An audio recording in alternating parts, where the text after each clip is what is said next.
Good. Am I heard? May the Lord bless you all and a happy, great Saturday. Today we have a very tough question about Allah, if He is He or She. And let us start for today. And hope by the end of the session today we will find out if Allah is He or She.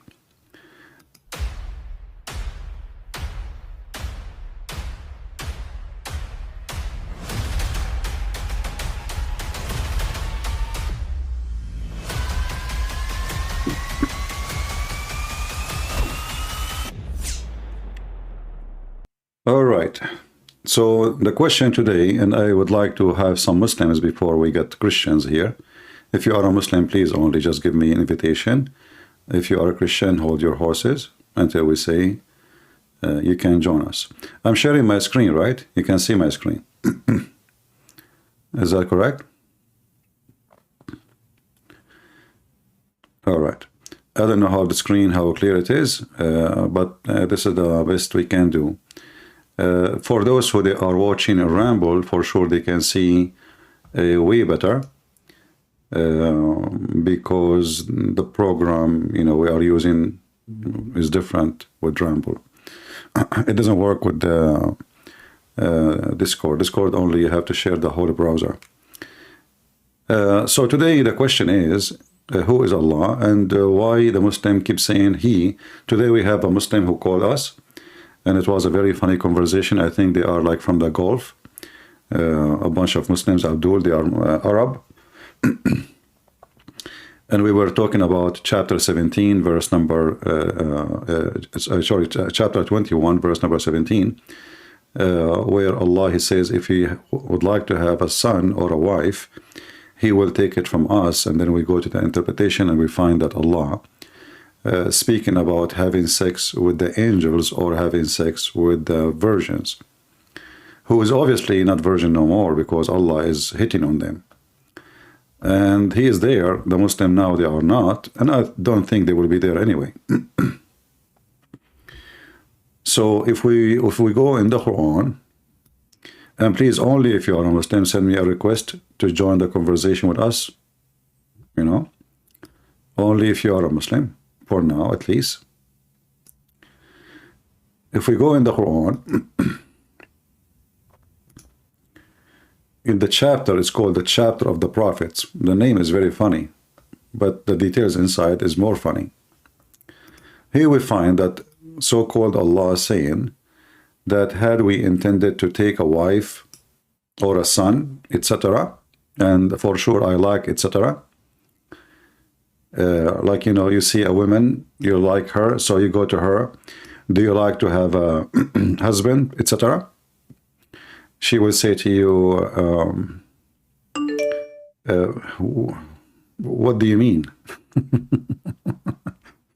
Mr. etc. So, you know, the Muhammadan, they claim to us, or they say, and they repeat non-stop that Allah is a one God. But when we ask a very simple question, you will see how troubling such a question. As you see, usually the Muslim, we ask them why Allah, as an example, He used the word we. Why He used the word we? Like, what is the reason for Allah anyway to use the word we? The Muhammadan always, they come with an answer, which is very funny. That we exist for a reason because Allah, He you know, uplift Himself, like He respect Himself more. But here we notice that using we to make myself more respected, obviously Allah don't like to be called one. Is that correct? Otherwise, why I want to choose we, which is not true? If Allah is one, you see, if we find we in the Bible, like we find Elohim as an example, it's not a word we, but it's a plural word. We understand the Bible is speaking about the Trinity, the unity of God. But Allah, He used we for what reason? So the reason is fake. The reason is not real. Praising yourself, Allah praising Himself. And he don't think that being one, obviously, is a good thing for him. Do we have any Mohammedan would like to join us? Do we have any Mohammedan would like to join us? Anyone? Who is a Mohammedan? He have a knowledge. I like Mohammedan who have knowledge. I noticed that Mohammedans, they knew everything, you know. They are expert in the Bible, they are expert in Christianity, they are expert in Trinity, but they have zero knowledge in their book. The second you ask them a question about their book, and then you ask yourself, how those people they become expert in our book, yet they do not know their own book? The answer is very simple. Copy paste. They go to website. Do you know, brother, that in the Bible in chapter John chapter 17 it says the following, and then the Muslim he come to you and he throw what it says in the website. He don't even know what he's talking about, and he tried to play the game of knowledge, and for sure they are expert. Do we have any Mohammedan would like to join us? Remember, in Discord, you can, it's easier than calling in Skype, because simply just put your hand up, we take you. And if you are a Muslim, Concert, are you a Muslim, my friend? Concert? I mean, your name doesn't sound like a Muslim, so why you want to join me? Hold your horses. We want Muslims first. I mean, let us, you know, I'm hungry.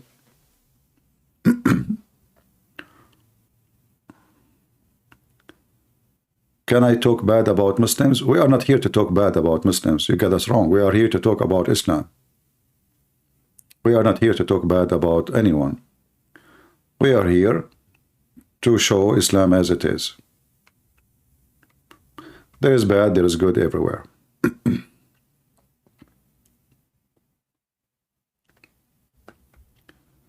Do we have any Muhammadan?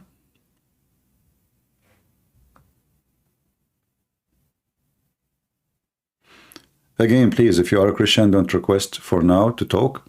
We need Muslims to join us. Have patience.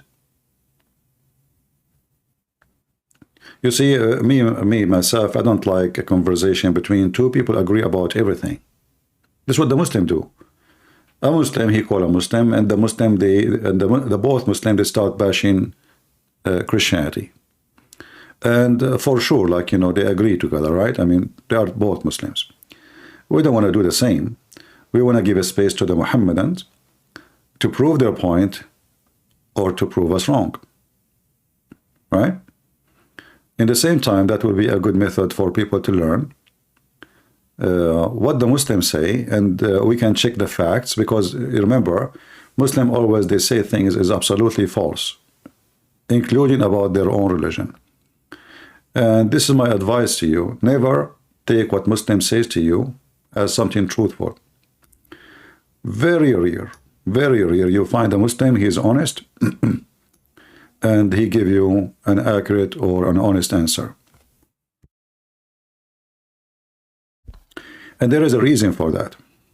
First, Islam allowed them to lie to non-Muslims. A Muslim, he can even lie to his wife. The wife, she can lie to her husband. A Muslim, he can lie to his friends. So why not? Then the Quran allowed them to lie to non-Muslims because they are the enemy of Allah. GB, are you a Muslim, my friend? Are you a Muslim?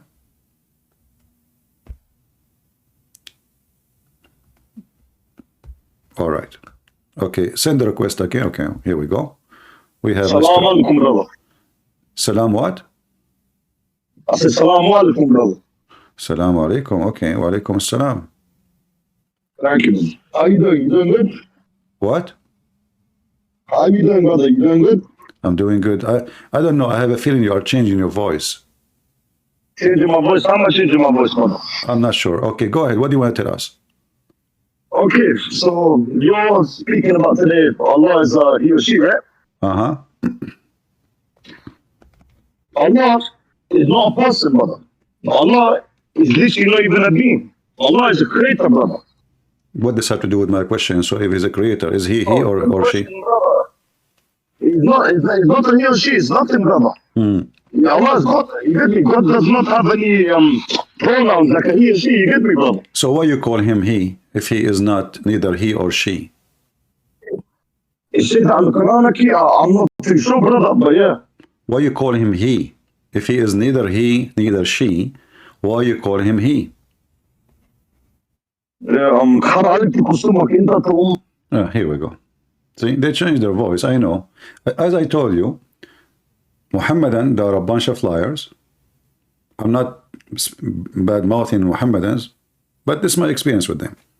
But they are my target, not my target. My target is to explain to you who is Allah. As you see, Islam is a very stupid religion. Very confusing. They have a God. This God, he keeps saying he, talking about himself. He.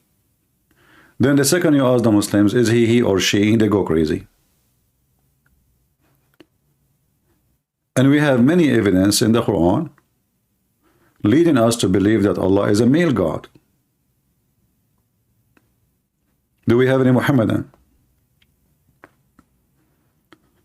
And you do not need to put your socks over your microphone to change your voice. Just drinking camel urine will make your voice change for a long time.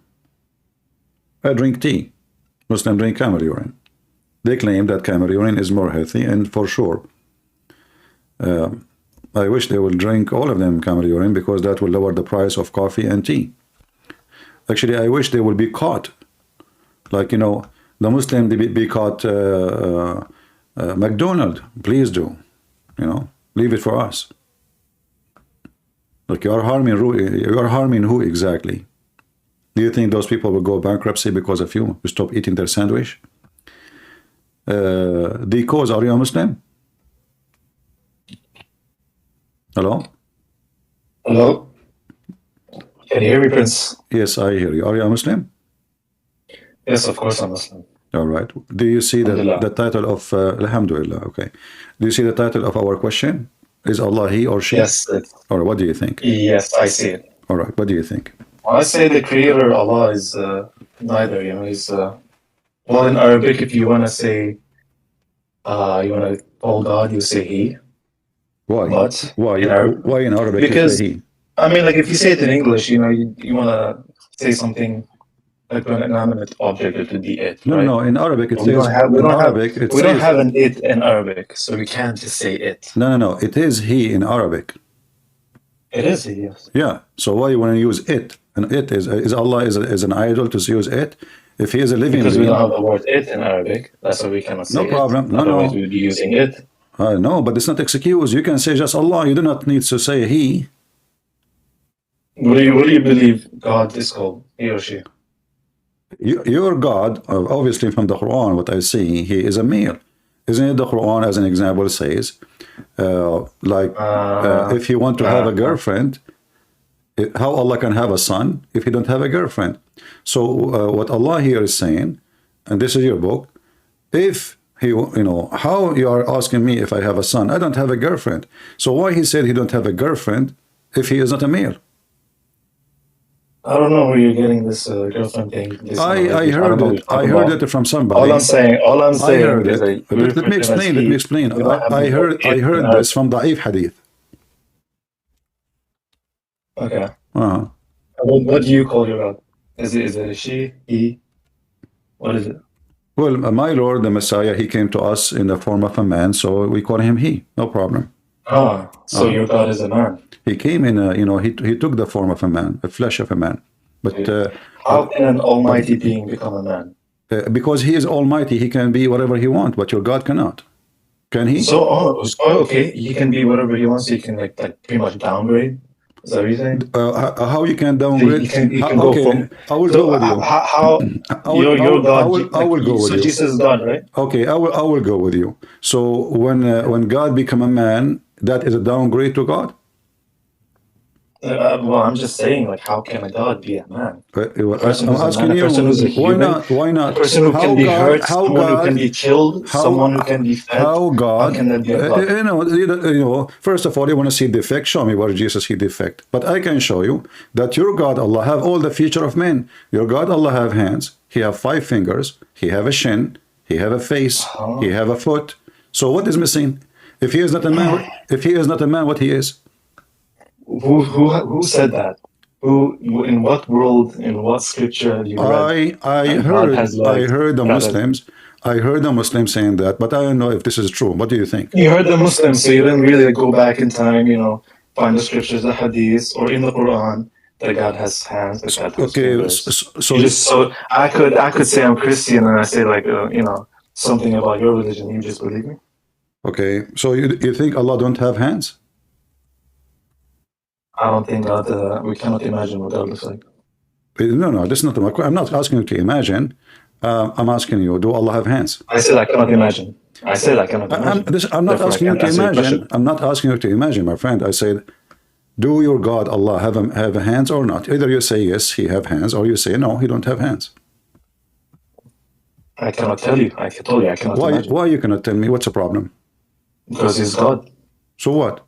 Either you say yes or no. Oh, so you can imagine your God having hands. A second ago, you made fun of me when I said your God, he have hands. I did not make fun of you. You did. I just answered your question. Okay, so let me repeat the question again. You can make fun of me, no problem. I have patience. So I'm asking you, do Allah have hands or not? Either yes or no. There is no yes or no question. Why not? Why not? I mean, so how you say to me downgrade God? So is your God will be downgraded? Because that's what you did. Is your God will be downgraded if he have hands? If he has hands, if I said yes, that means I just downgraded his Almighty into a human form. Thank you very much. Thank you. Did you hear it? If he say yes, that means he downgraded Allah and he made him like a human. But this is what the Quran is saying. The Quran is saying that your God Allah, he have hands. So what we will do? Where does it say that? All right. If I ask you now, I just want to know, how do you believe that? Don't change topic. Then change topic. Everybody heard you. Everybody heard you saying that if Allah have hands, then you are downgrading Allah, and Allah cannot be God no more. So now you yourself, you did, you downgrade your God and you expose him, and Allah cannot be God no more. This is a chapter Al-Ma'idah, chapter number 5, verse number 64. It says, the Jews, they say, they are making fun of Allah, that his hands is tied up. Allah, he answered them, he says, no, Allah's hands are not tied up. Do Allah have hands or not? No, well, because that's the Jews saying it, so they have a reply. No, the one who is saying, no, the one who is saying, no, the one who is speaking, in reply, my friend, the reply is, yes, he have hands and they are not tied up. This is your God. Okay. I want to explain. I want to understand, how do you think someone, as like you said, Jesus is God? No, focus on me. Focus on me. Let us finish one by one. Let us finish one by one. Let us finish one by one. I see your point. I see your point. I just want to ask you a question. No, I did not see your point yet. I'm trying to understand your point. But because you are the one who said, if Allah have a hands, that would downgrade Allah, will make him a man. So are you convinced now Allah is a man, or you change your mind? Allah, I told you from the beginning. I don't think God is a man or a woman. I did not. This is another question. You said, you remember? I said, so if Allah have a hand, do you think what would do to Allah? You said, yeah, this is what downgrade Allah. That would make him a human being. You said that just a minute, 60 seconds ago. Okay, but I'm just saying, how do you imagine God? Forget about imagining now. You said if Allah have hands, that means he cannot be God. And now let us see more verses. Chapter 38, verse number 75, says it clearly that Shaitan, he refused to prostrate to Adam. So Allah, he says to him, to Iblis, he said to him, why you refuse to prostrate to Adam, and I created you by my hands?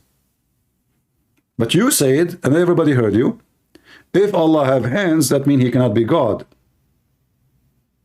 I said, I cannot imagine. No, you said that. It's recorded, my friend.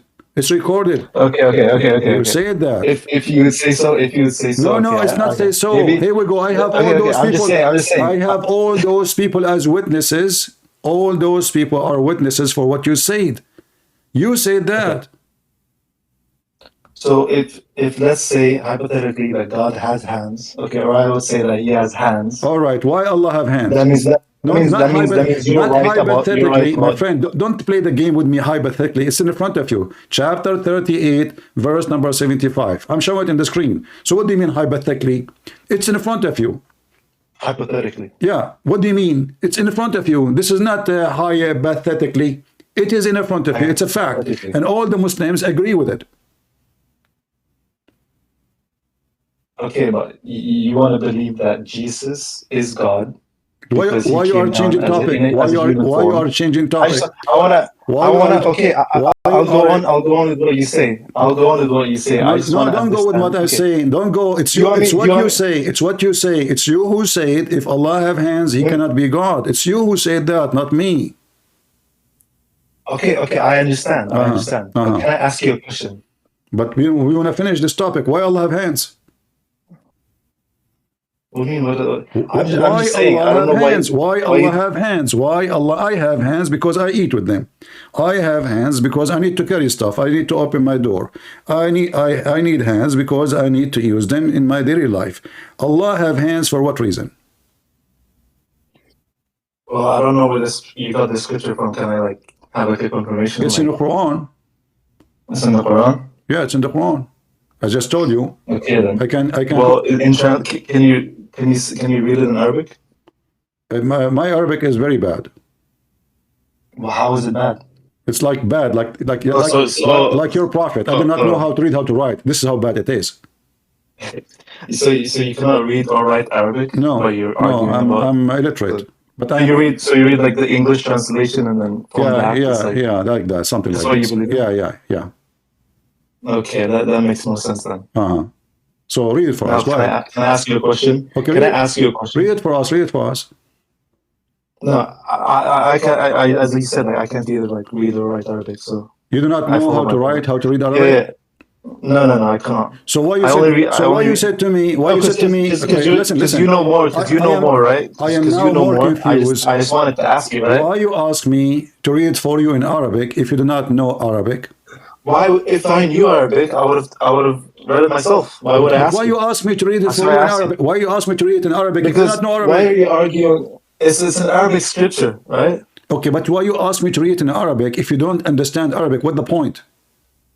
No, because I want to see if you understand. Because you're arguing about it. You're not making an argument. How? Okay, you don't understand. You don't understand the Arabic version. So right? you are saying the one who do not know Arabic, he can understand the Quran, correct? Yeah, I mean, like you said, you understand it. That's the question. You're the one who gave me the scripture. This is your Muslim website. You gave me the scripture. This is your Muslim website. Your Muslim website. You gave me the scripture. You gave me the scripture. I would expect you to understand it in both Arabic and English, right? It's you, the Muslim. I'm not a Muslim. It's you who can explain it to me. Go ahead. It doesn't matter. I'm just asking, do you understand the Arabic version? Is your religion doesn't matter, or your religion is Islam? I gave you a verse. I gave you a verse. It is my religion. Mister doesn't matter. Why would you argue? Mister doesn't matter. Can you give me a matter explanation for this matter? I want an explanation in Arabic. You explain it. Go ahead. No, but if you're gonna argue about it, I want to hear it in Arabic at least. But you don't know Arabic.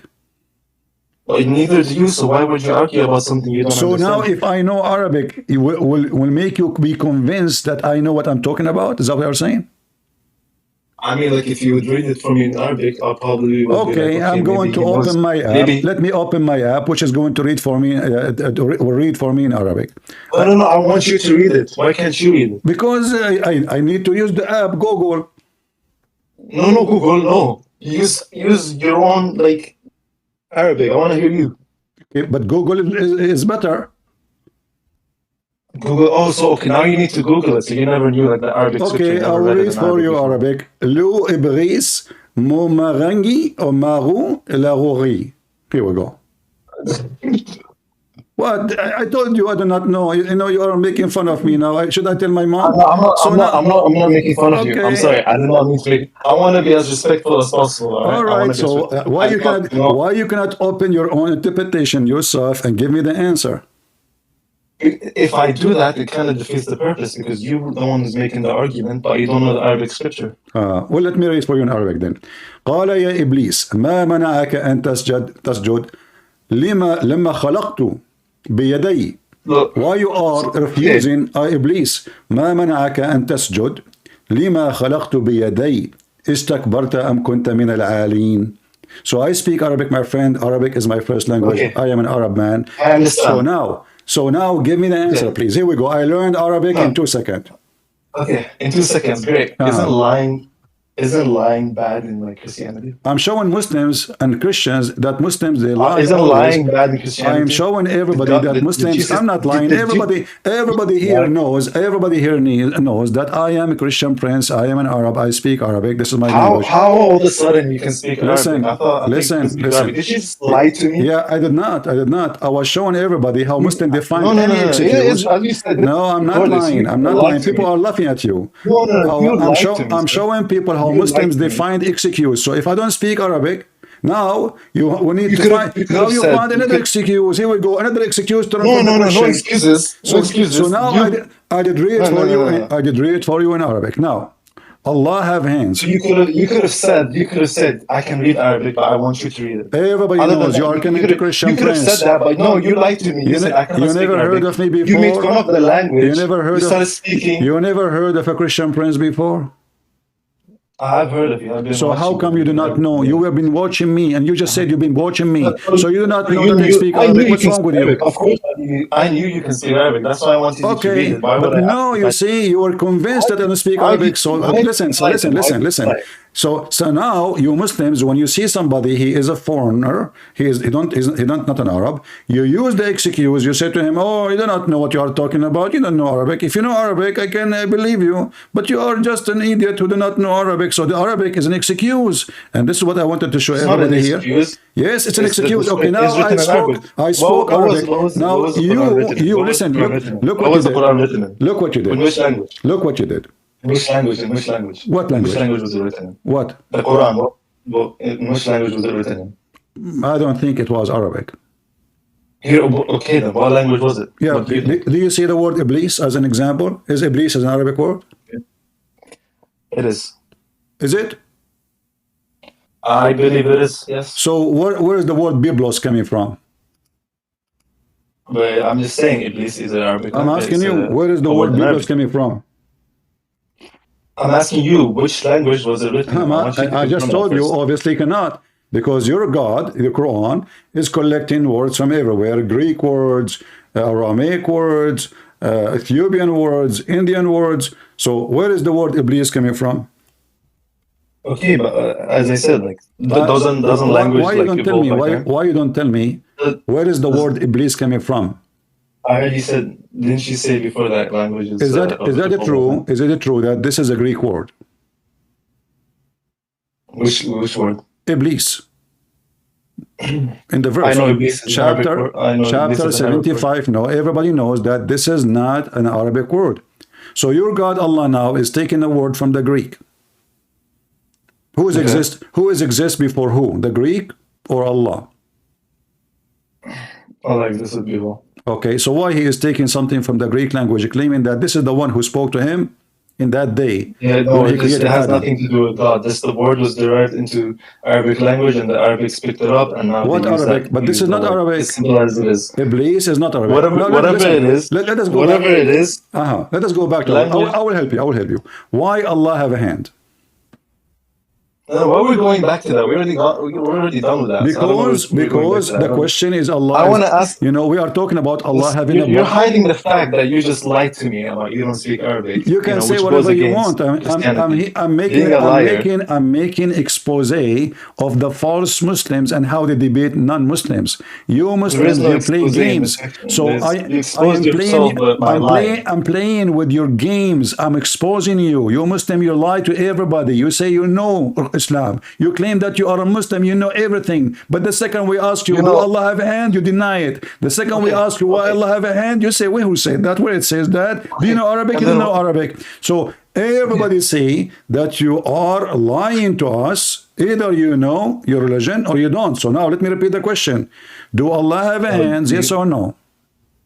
Okay, well, if you answer my question, I will answer yours. I am the one who asked you, and you came to my program to talk about my. So now you have a question.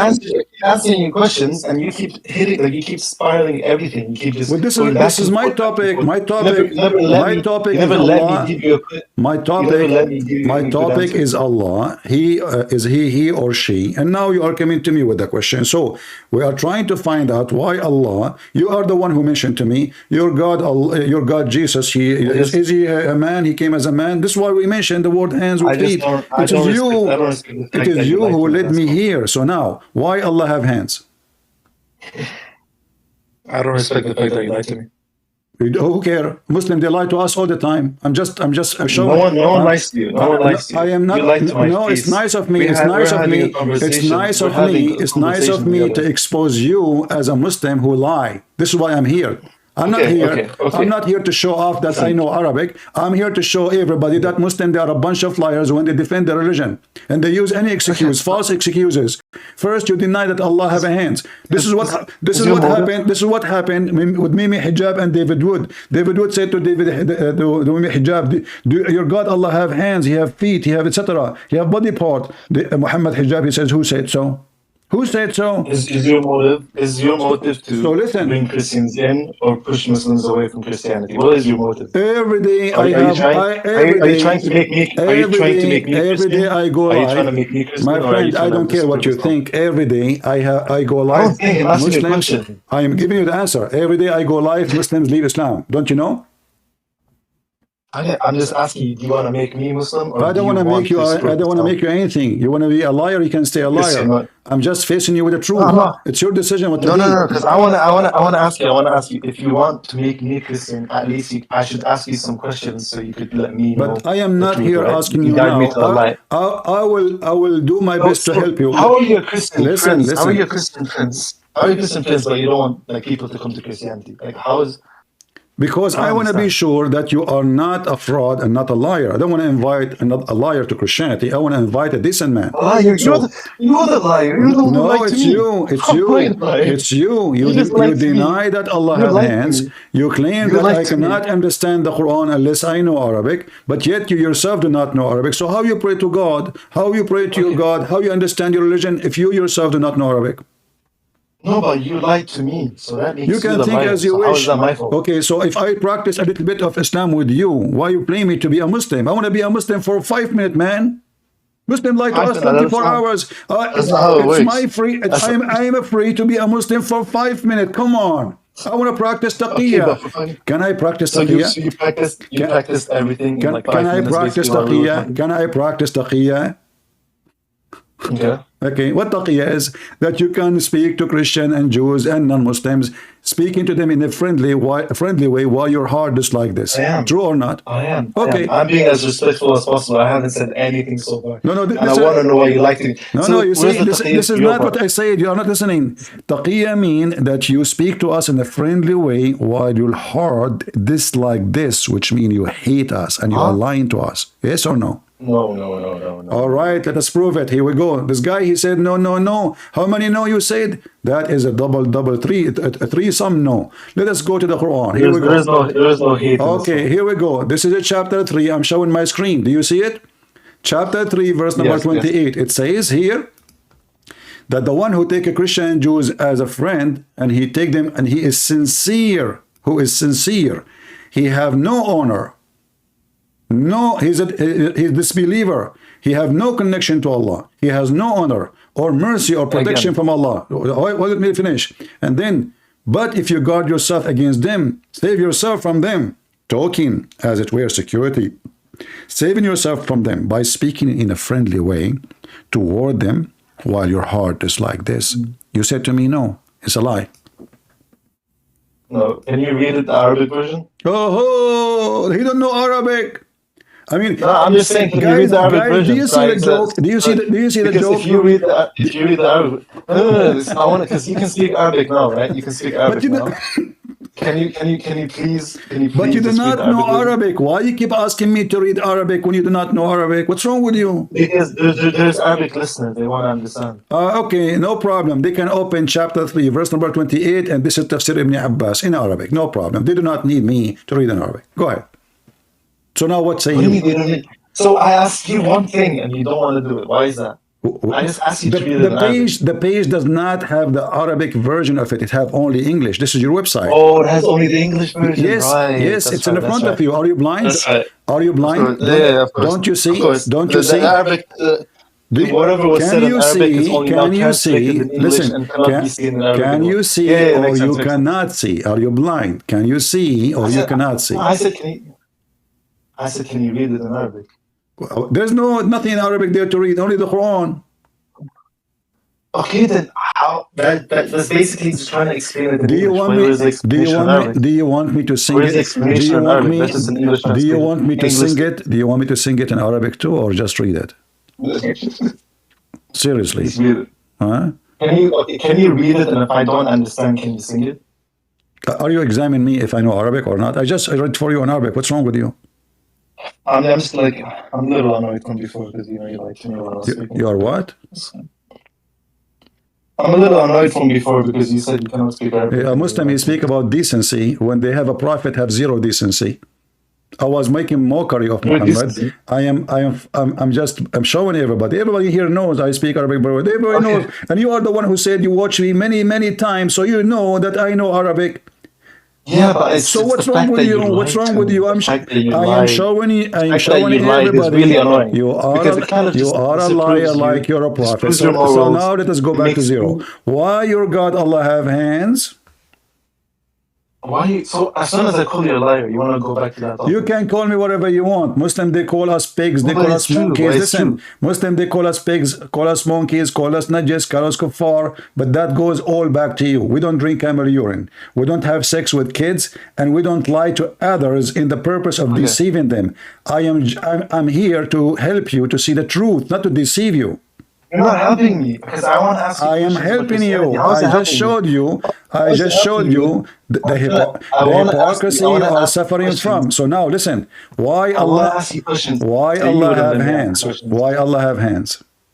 You wouldn't let me ask you questions. So how's that helping me? Okay, guys, ask me the question. But do you promise that you will not jump like a monkey? From the question you asked me? I want to listen to your answers. Okay, but do you promise me that you will not change the topic after you ask me the question? I promise. Okay, guys, he promised. Swear by the foot of Allah that you will not change the topic. I swear by Allah, I will not change the topic. Swear by the foot of Allah. What's wrong with the foot of Allah? I told you, I stay with what I say. I don't believe that as a foot or hand or finger. Are you saying your prophet, he lied? I'm not saying that. I'm just saying your scriptures are probably not translated in Arabic, and I cannot see the Arabic. What scripture? It's not my scriptures. You are the Muslim. I'm showing you reference in. You can open it in your. Aren't you in the computer? Aren't you in the phone? You can search Prophet Google, peace be upon him. My computer is very slow sometimes. My friend, it's not your computer is very slow. It is you who is very slow. Let's be honest. I am not slow. You're slow, and you're a liar. It's hard for me to. Christian Prince, there has been a video debunking you. You have insulted. Okay, potato. Okay, this is your God.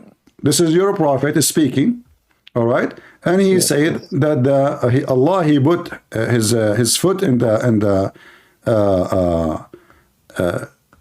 floor of the hell, and it says the fire says qat qat. Read it. And this is Sahih Hadith. Yeah. Where's Qadhi? Here we go, read it. It says, the Prophet of Allah, he said, it will be said to hell, are you filled? It will say, are there more to come, between two brackets? On that Allah will put his foot on it. And then the fire will say, kati kati, according to the translation mean, this is too much. Stop. No, but you said pot pot. Yeah, in Arabic it says pot pot. It says pot pot or pot pot? Pot pot. Two qat, two qat, 2.5 2 kilos of qat.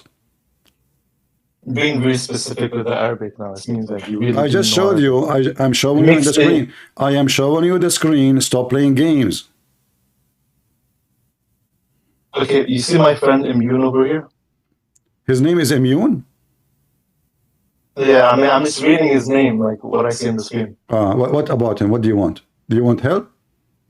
No, I don't want help. He was speaking. It's kind of rude to just block him out, you know? Because we cannot speak like a bathroom in the same time, everybody. We finish with you. We finish with you. We take all your feather off, and then we go to him. He will have his turn. Don't worry. My feathers will stay on. Don't worry. All right, let us see. I just want to ask you a question. Hey, by the way, did we mention the word feather? Is that true that your God Allah believed that Adam was a chicken? A chicken? Uh-huh.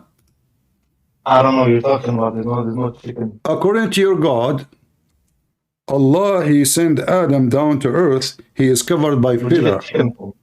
He was covered by feather. Okay. So what? Okay. He was covered by feather. So covered means he's a chicken? Feather. Yes, a feather. Yes. A feather. Okay. So Adam, he was covered by feather. Okay. Why he was a chicken? You cannot be covered by feather. You have to be a chicken to be covered by feather. Okay, he just came from heaven. Listen, he just came from heaven. He is a man.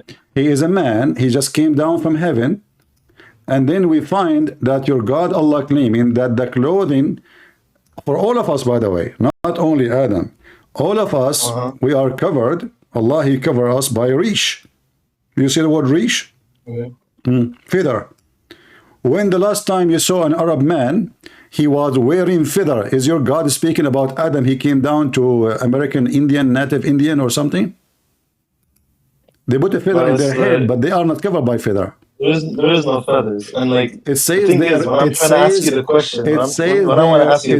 they're feather, and the Muslim, they try to cover it up in the translation. If we change the translation, you will see it says feather. You want to bet? Yeah. Okay, I don't want to bet. Isn't betting also like bad in Christianity? You want to bet that? Why do you keep as a Muslim going against as a Muslim? Do you want to bet? Do you want to bet that betting is haram? I don't bet. I don't want to bet. Okay. Do you want to bet that betting is haram? I just told you I don't bet. Okay. You want to bet? You want to bet that betting is haram? I mean, you Muslims are so funny. Guys, don't you know that betting is haram? Okay, but all your religion is based on betting. You don't know your God. You are gambling. According to your, let us see if Islam based on betting. If somebody play card, as I know, it's about how many card in the card game, guys? How many card? 50 something. 52. How many? 52. He just corrected me. He claimed that he is haram, but he play card. I always do. See, you play card as a Muslim. You do gambling, but they do. So he corrected me. I said 50. He said 52. Okay, hold on. According to your prophet, what is the percentage of you to go to heaven? Is what? What is the percentage of you to go to heaven? You, as a Muslim. I'm just saying.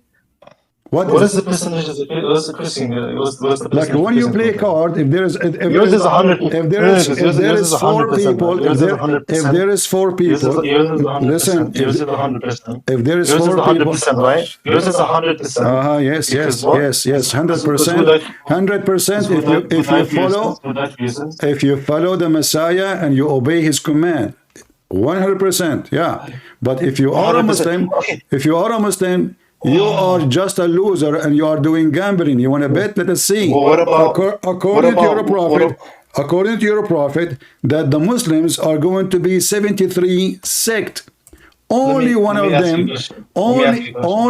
them will go to heaven. Okay, let me ask you a question. Does Jesus love everyone? No, He don't love liars like you and wicked men like you and killers like Mohammed. He don't. Bro, that's not my question. I answered you. So it's a no. I answered you. God, He said, the Bible says, no peace for the wicked man. So obviously God don't love the wicked men. And obviously Muhammad is the biggest wicked ever in history. okay, so like someone who doesn't believe in Jesus goes to hell, right? You will go to hell guaranteed. Guaranteed, because I don't believe Guaranteed, in yes, Jesus. guaranteed. What about what if I never heard of Jesus? Would I still go to hell? But you heard too late.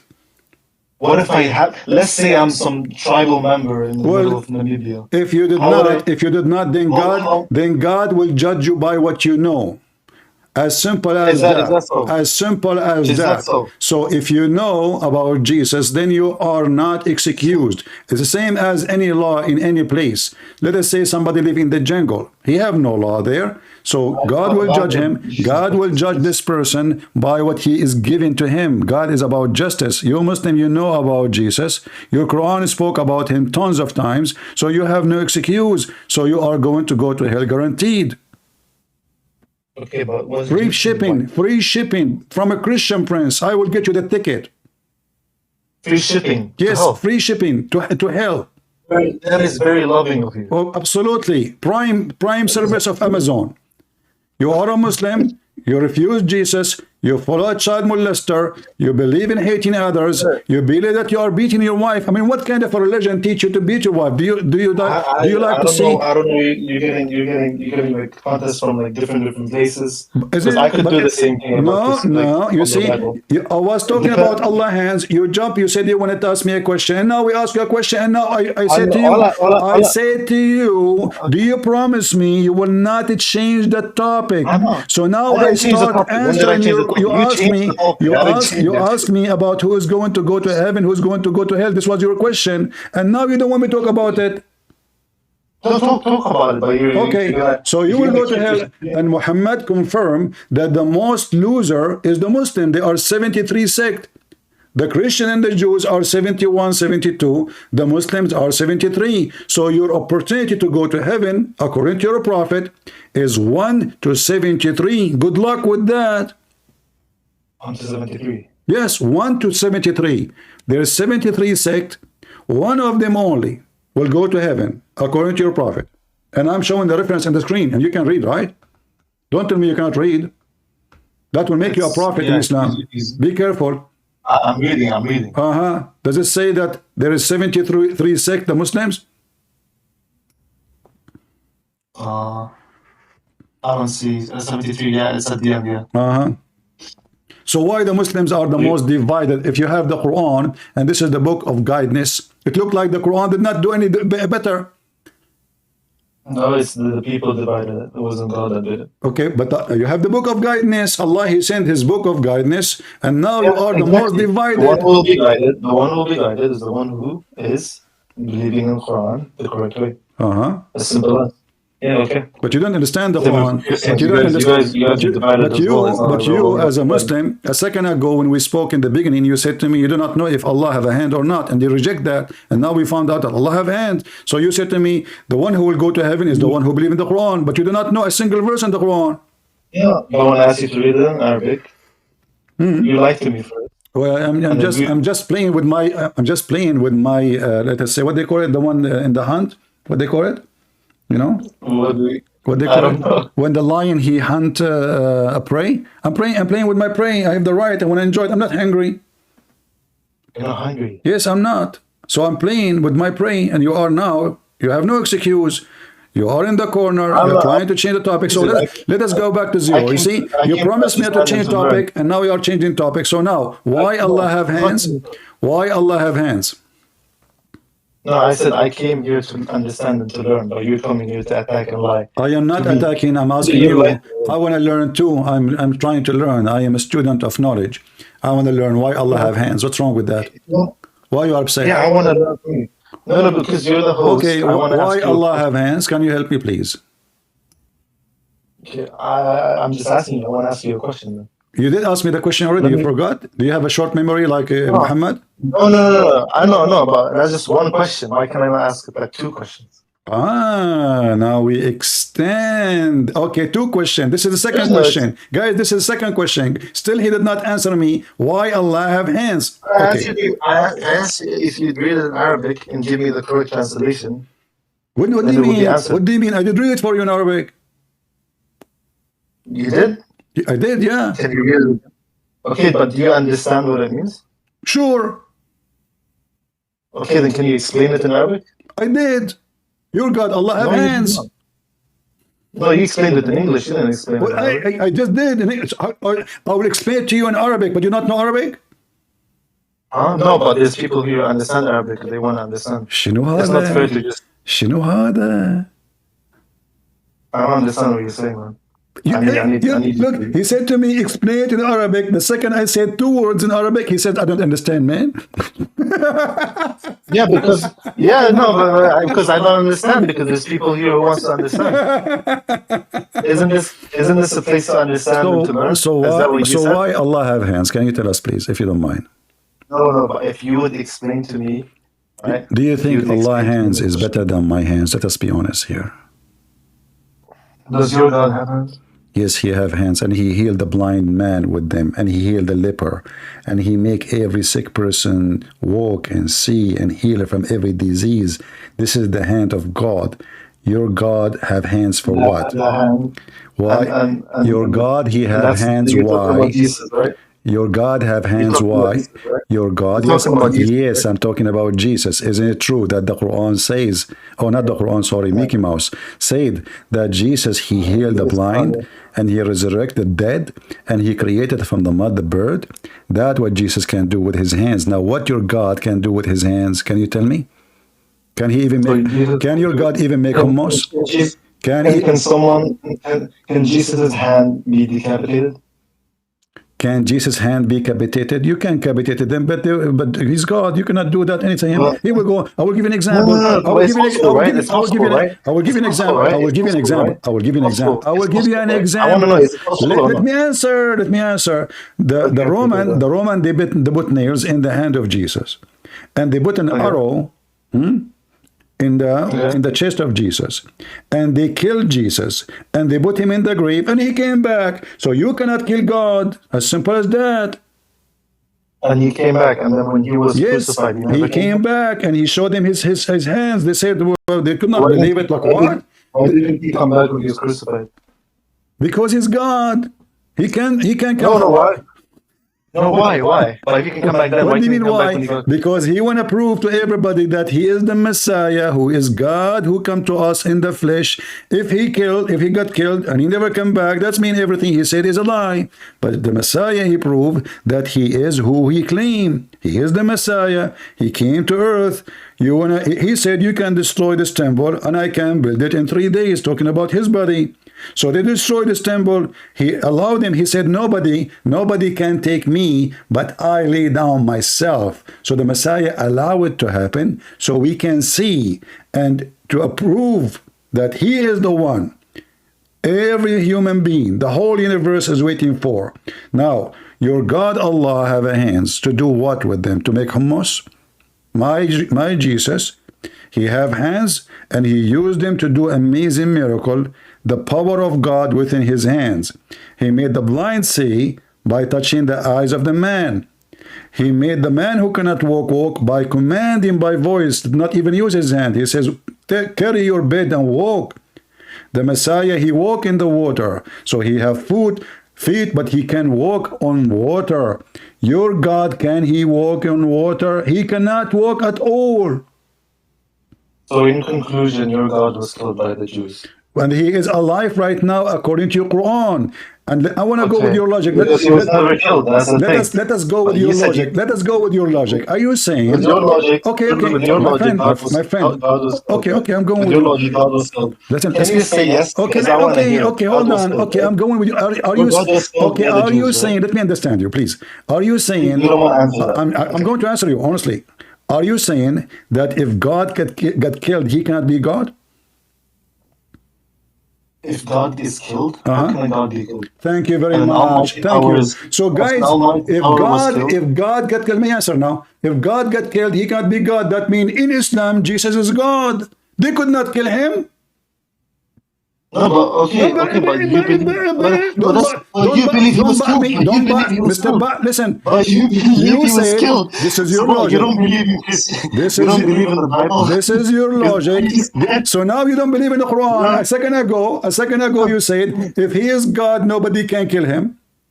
And now, because the Quran says nobody can kill Jesus, so do you see how hypocrite you are? So if Jesus cannot be killed if he is God, well, in the Quran, no one was able to kill Jesus. And according to the Quran, until now, he's alive for 2,000 years. So even in your book, based on your logic, not mine, he is God. Based on my logic. It's you who said how you can kill God. It's God, Exactly. it's God, so if this is the logic, God is the one who gave him that chance. God is the one that let him live. Exactly. Okay. Aren't you Muslims? Aren't you Muslim believe that everything is in the hand of Allah? Yeah, Allah can make him go away. Allah can make him die at any point. I will go with you. Listen. That doesn't make him God then. That's exactly. He has a chance of dying. He has a chance of dying. What make him God is he overcome death by death. He proved. See, Allah have head. Hold on, guys. He's saying he have hands. He's saying he have feet. Your God, Allah have hands. Your God, Allah have feet. Your God, Allah have face. Your God, Allah have eyes. Your God, Allah have a tail. Do your God, Allah have a tail? You're the one who's saying that. I'm not saying okay. Hold on. Have you ever heard of a God? He ride a rooster? No, but I've never heard of a God that was crucified by I never heard of a God he sit in a rooster. I've never heard of a God that was stood by his own creation. Well, he allowed them. He loved them. Still he loved them. He says, Father, forgive them. They don't know what they are doing. Now I'm asking you, is it true that your God, Allah, he sit in a rooster? I heard of a cowboy sit on the cow or sit on the horse. But a God, his name is Allah. He sit on a rooster. Is that true? Is that true? Is it true that he was killed by his own people? Yes, it's true. It's true. Okay, so God got killed by his own people. Yes, it's true. And it's true that he is resurrected. Thank you very much, sir. And it's true. You want to run? It was a pleasure talking to you. He want to run. He want to run. You proved my point. Don't you want to see? You proved my point. Don't you want to see? Don't you want to see your God? I'm saying here. I just said thank you very much. No one is okay. So do you want to see? Do you want to see the hadith saying your God Allah he sit on a deek, on a rooster? Okay. Sure. Okay, let us see. And now don't tell me. I'm right here. I'm right here. Okay, I'm right here. No one is running. All right. Okay. All right. Prove me right. Okay. Let us see. Here we go. See, you don't want me to speak. You don't want me to speak. Okay. All right. Here we go. This is the hadith. I will put it on the screen. And let me.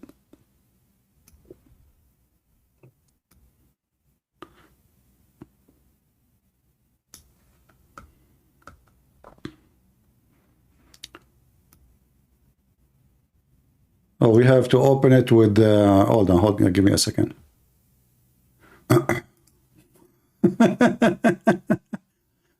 Oh boy. All right. Give me a second. Here we go. Having trouble? Oh no, don't worry. I'm the last one to have a trouble. Don't worry, you are talking to Christian Prince, my friend. Yeah, I forgot. Here is shish kebab hummus. Allah is under my mercy and under my command. You have no chance and no choice but to obey and say, hey. All right. So let us take the, this here actually. All right. Is the screen showing the hadith? Oh, no, hold on. It's not showing for some reason. All right, give me a second.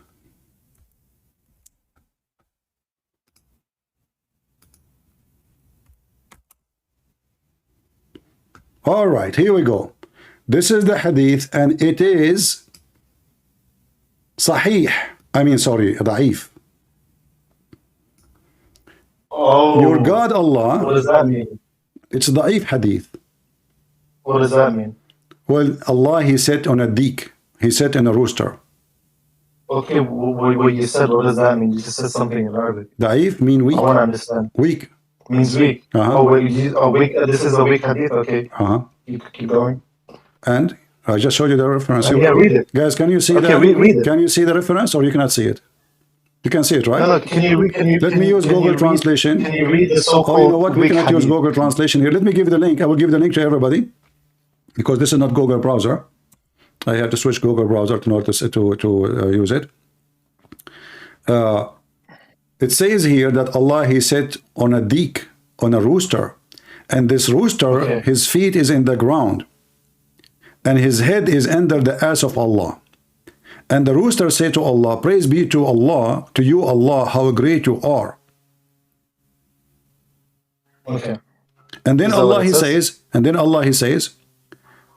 you shall tell them the ones who swear by name lying. So the rooster, when he do cuckoo cuckoo, he is telling us, so don't swear by Allah lying. So now, do you agree with your God sitting in a rooster and he's a God? Didn't she say this was a weak hadith? Again, I told you I am playing with my brain. This is a Sahih hadith. I heard weak, so I wanted the actual translation. No, this is a Sahih hadith. I told you I'm playing with my brain. I'm playing with my brain. You Muslims. You like yeah. Now a second ago you said to me this is a weak hadith, so now you can reject it, right? But now you cannot. So you see, guys. So now can you reject? So now explain to us because I'm showing everybody how Muslims, they try always to play games. Anything they don't like, they say it's weak. It's weak. So now. What do you mean games? You just like him. You just called it a weak hadith. You can say whatever you want. Exactly. The Muslims are not decent, so I have to play with my prey, and you are my prey for today. You are wounded heavily. You lost your arm, your tongue, your ears. Look at you. So now, how God can be God, and he is sitting in a rooster? Sitting on a rooster? Yeah. No, but the thing is, I want to know why you lied to me twice. You can ask Allah. Allah will tell you, because according to Islam, Allah made you lie twice? Yes, Islam. According to Islam, is everything is destiny. It's written in the book of Allah. So Allah, everything I'm saying to you right now, He is the one who made me say it to you. I can show you the reference. It's destiny. Now tell me why your God is sitting on a rooster. Why God? Can you read it in Arabic? You do not know Arabic.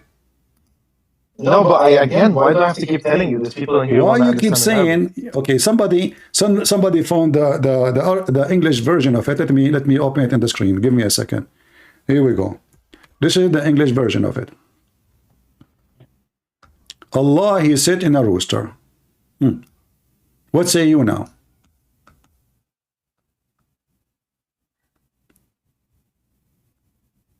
Can you read it? Because I can't see.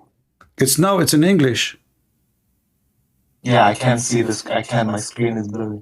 What do you mean you cannot see this? I'm showing the guys. The screen is blurry. I need you to read it. And I'm giving you this trust because I cannot read it again. I trust you again. Okay. I'll give you that trust. I don't want you to lie to me again, right? Okay. No more lying, I just told you. إن الله أذن لي أن أحدث عن ذيك قد مرقت رجلاه الأرض وعنقه منثن تحت العرش وهو يقول سبحانك ما أعظمك ربنا فيرد عليه الله ما يعلم ذلك من حلف بي كذبا. Here we go. I give it to you in Arabic. And this is a very authentic hadith. A very authentic hadith. And what does the English part say? It says the same. Your God, Allah, he said in a rooster. God's son, a rooster? Yes. The rooster is underneath of Allah, and he's carrying the throne of Allah.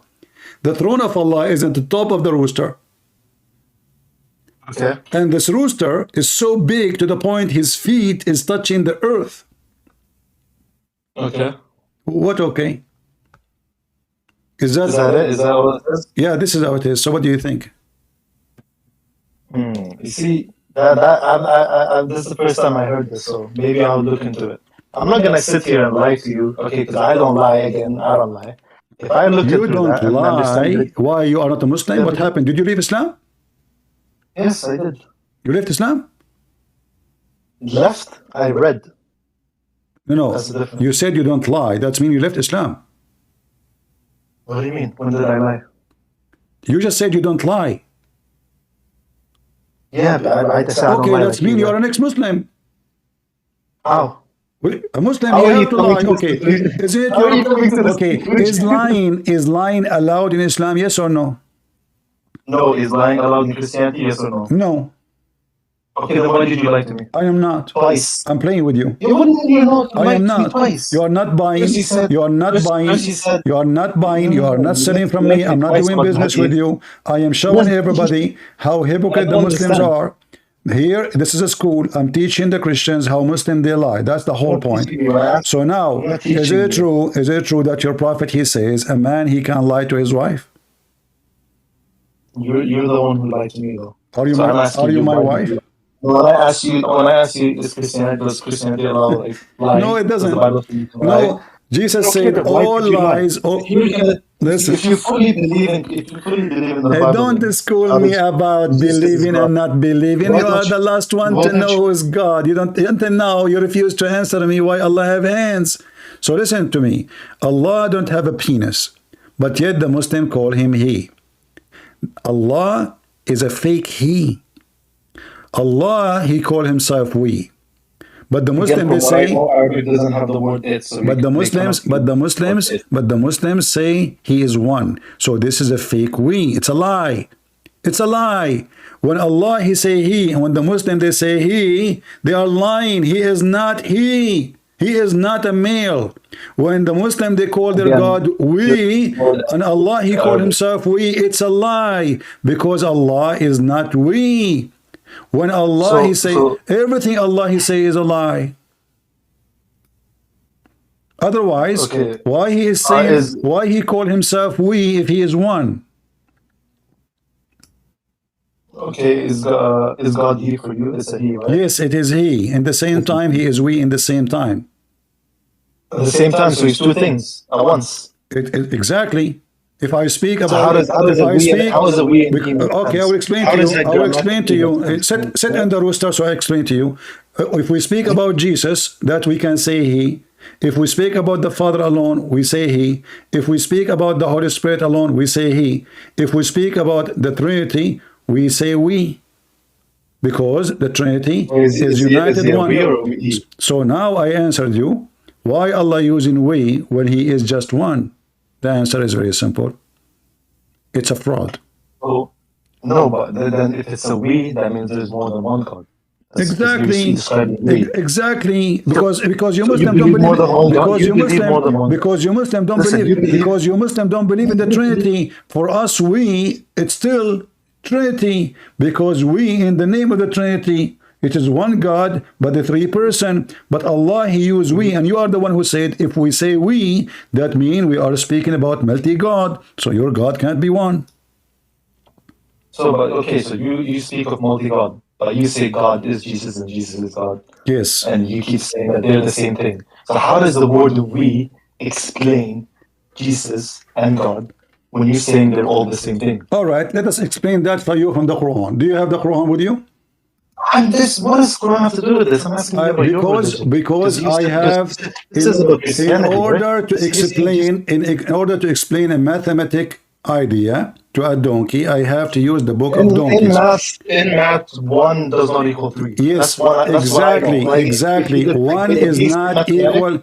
Okay, 1 is not equal 2 or 3. Okay, hold on. So how your God Allah, he said the following in the Quran, that Jesus is 1 and 3 in the same time.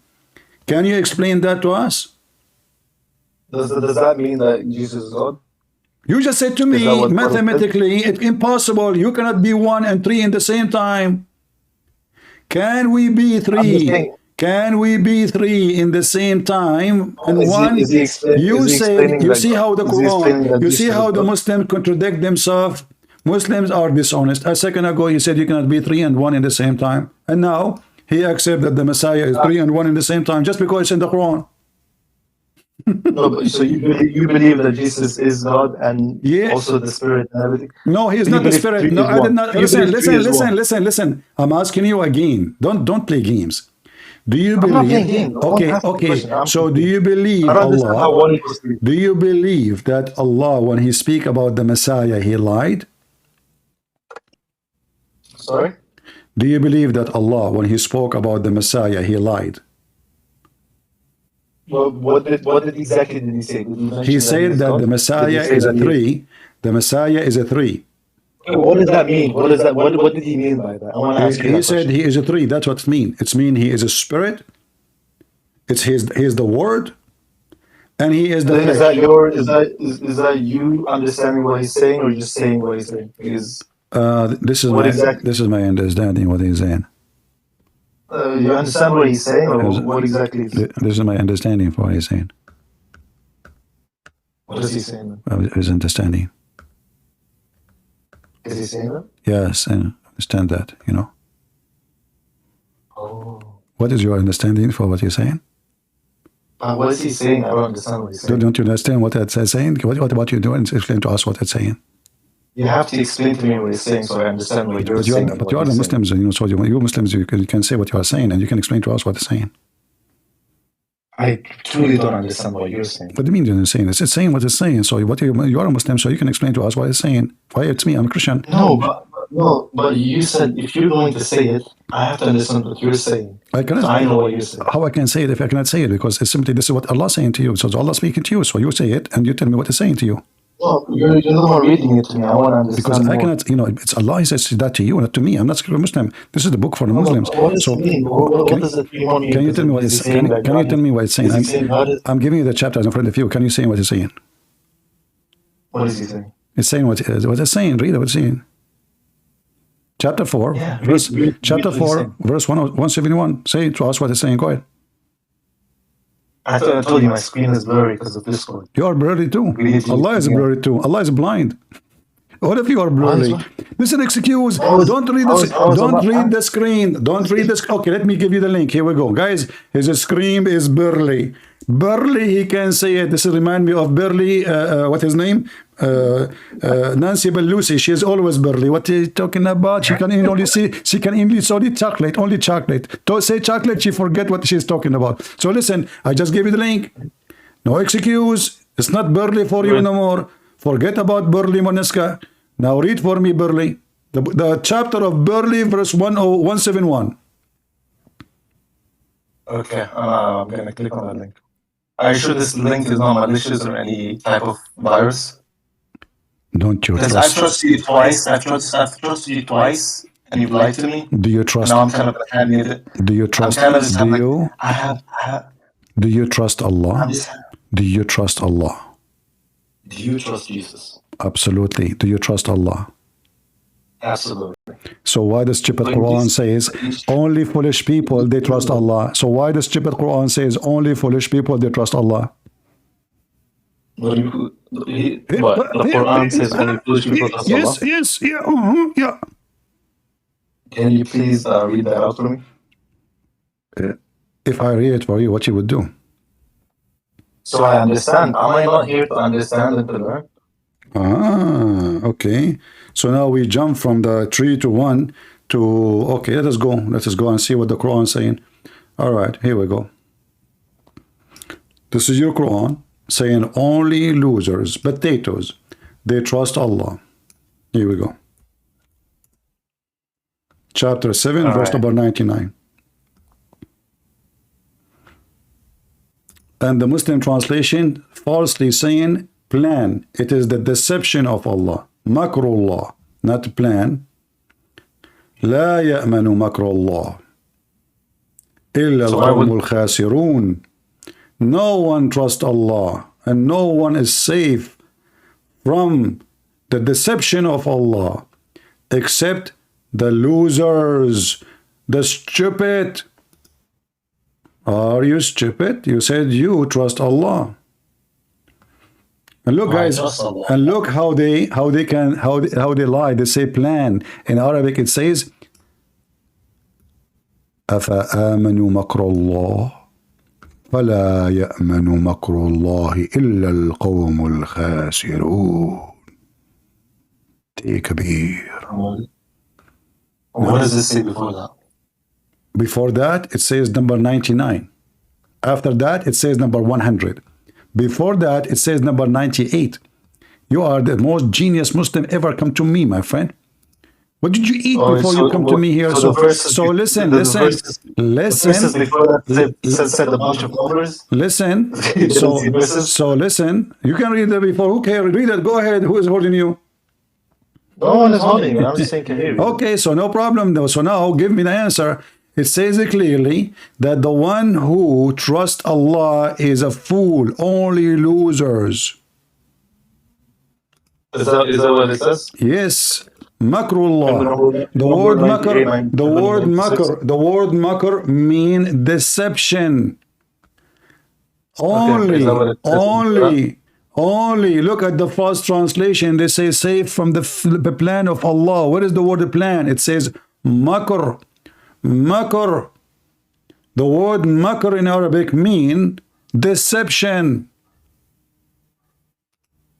And what does it say before that? You tell me, read it before. Have nothing to do, by the way, with the verse after it. I don't understand if you understand how many times I have to tell you I cannot read it because it's blurry. So I need you to read it. How many times I told you, you can open the website I gave you. Are you feeling like some sort of like, are you feeling like bad every time you read the Quran? Are you feeling that you've been spanked very harsh? Okay, whoa. Hey, no,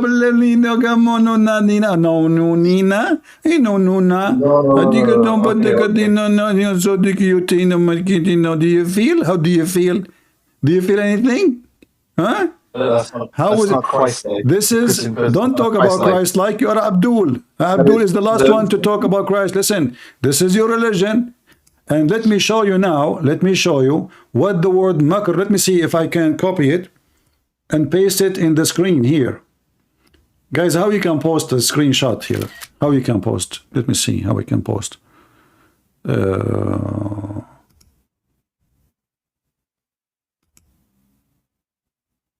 us see. I don't know how to do it. But if you open this website here, let me post the website. This is this is your Islamic dictionary. It says clearly what the meaning of the word makr, which is used in the Quran. Okay. Deception. Deception, okay. Exactly. So only fools feel secure from deception of Allah. Okay. That's what it says. Yes. Okay, and you said you trust Allah. You've been looking at verses, obviously cherry picking from every verse that is like in the book. And I think he will say now, I think he will say that I cherry pick you from all the Muslims because you look like a fool. Is that what you are saying? So I cherry pick everything, including you. I'm the only one that raised my hand. No way. Let us now tell the truth. I cherry pick you.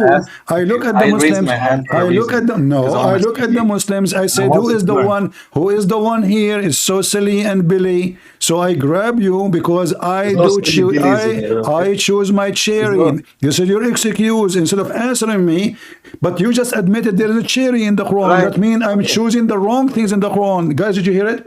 He just said I'm choosing the cherry in the Quran. That means the Quran is full of a cherry. Okay, my friend. Okay. I will give you a break. I will give you a break. Come back. Maybe after 15 minutes. Let us see if there is any other Abdul. Guys, can you still hear him if he's talking? Can you hear him? Or only? You still hear him? Ah, okay. How we can mute the person and, hold on. You keep talking, man. What's wrong with you?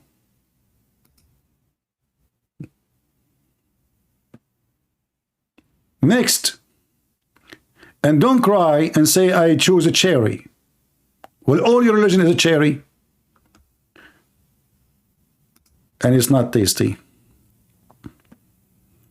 All right. Do we have any Muhammadan? Mayday, mayday. How do you do? Any Muhammadan?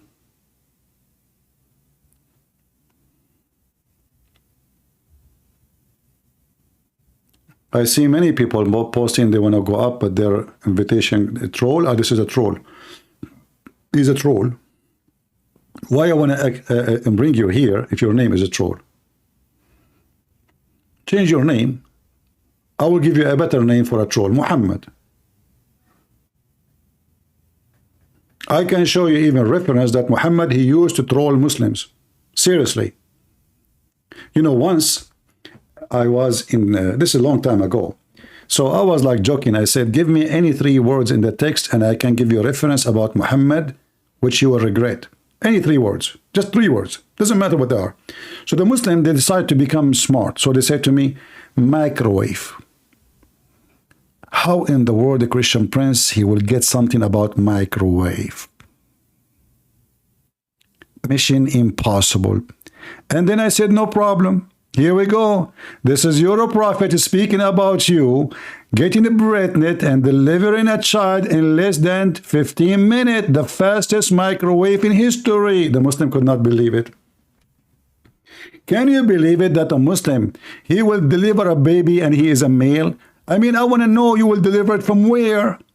Your toes, your nose, your balls, what you mean? You crazy. Hey, Muhammad, what are you doing? Listen, Muhammad, you better shut up. The more you talk, the more poo-poo is coming out. Muhammad, you remind me, like in the Middle East, you know, we have a tradition, if you want to go like to get married, so your parents have to go there, and your father, specifically, go and ask for the hand of the girl. Like the mother, she will sit with the ladies, if they are Muslims, and the father go to the room where the men. If you are Christians, the mother and the father sit, and the mother and the father of the bride, they sit in the same room. So if the person is a fool, like he's the kind, he's saying, he drop big poo-poo. So they warn him before they go, don't say anything, don't talk, don't open your mouth, we do the talking. You just sit there. Somebody have to tell Muhammad that advice. Muhammad, he cannot stop talking, and he keep giving it. And this is why the Muslims today, they are so upset from so-called hadith, because the books of hadith is making Muhammad look so stupid. Do we have any Muhammadan? He will not rant and cry, and then we have to say to him goodbye. By the way, I like to be a Muslim. Look at this. It's fun. You have a God who sits in a rooster. Isn't it? This is beautiful. The rooster God. Just today I ate a chicken and potato. Oh boy, what if this is the rooster of Allah? Allah now is having no ride. Okay, he will use Uber.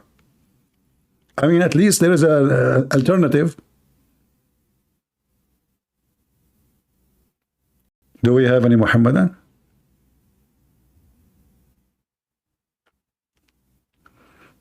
If you are here for the first time, I'm sorry for you, because you will be addicted.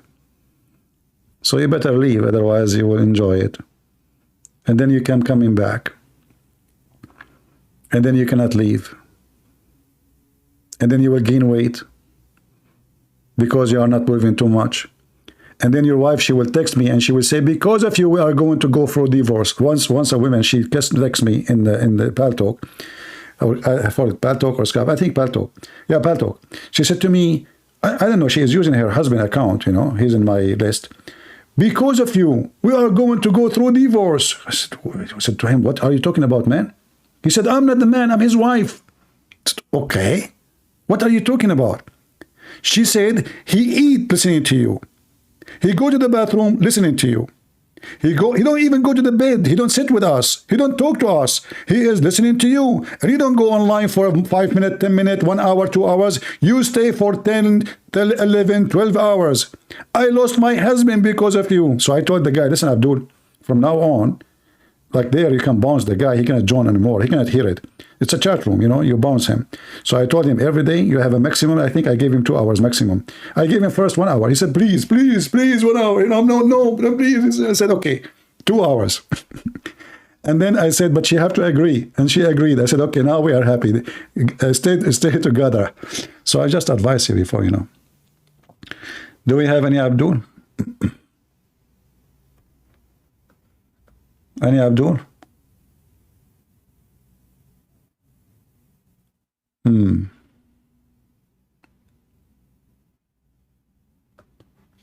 Any Muhammadan?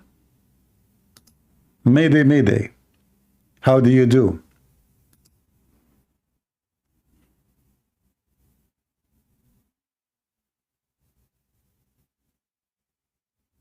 We have someone, her name is Three Nails, One Cross, saying, and the fact that all of you claim Christianity and act and think that the way you all do, that's sad. Three Nails. If you don't mind, you can contact Nancy Pelosi and give us some tissues. You just made us cry. Why you are saying that? I want to invite you. I want to see what you are talking about. Go ahead, Three Nails. What's the problem? Hey, basically my point is with the way that I was taught is that when converting others to Christianity, you're supposed to be super kind and like just not rude in a way. And I was telling where you learned that from? Well, I go to a Baptist church, and But did you read my mom, when we weren't able to go to church. Did you read the Bible? Isn't it Jesus he called, and people who they are Jews and they are rabbis, he called them hypocrite, liars, sons of Satans. Your father is a viper. So since when, so you claim to be Christian, you know your book, but you do not know what Jesus say, but you are telling me what a priest say? Yeah, because what Jesus said wasn't a lie. That's what I'm saying. There's a difference between no, it's not a lie. It's not a lie. It's not a lie. Those people are lying to us, and Muhammad is the father of all lies. And Jesus, I don't really know much about Muhammad. I don't care if you know. The problem, you don't know anything anyway. So we are talking to Muslims who lie to us all the time, trying to convert your children, fool them, and make them believe that they have a true God and they have a true religion and they have a true book. And you are angry because we are making the devil angry.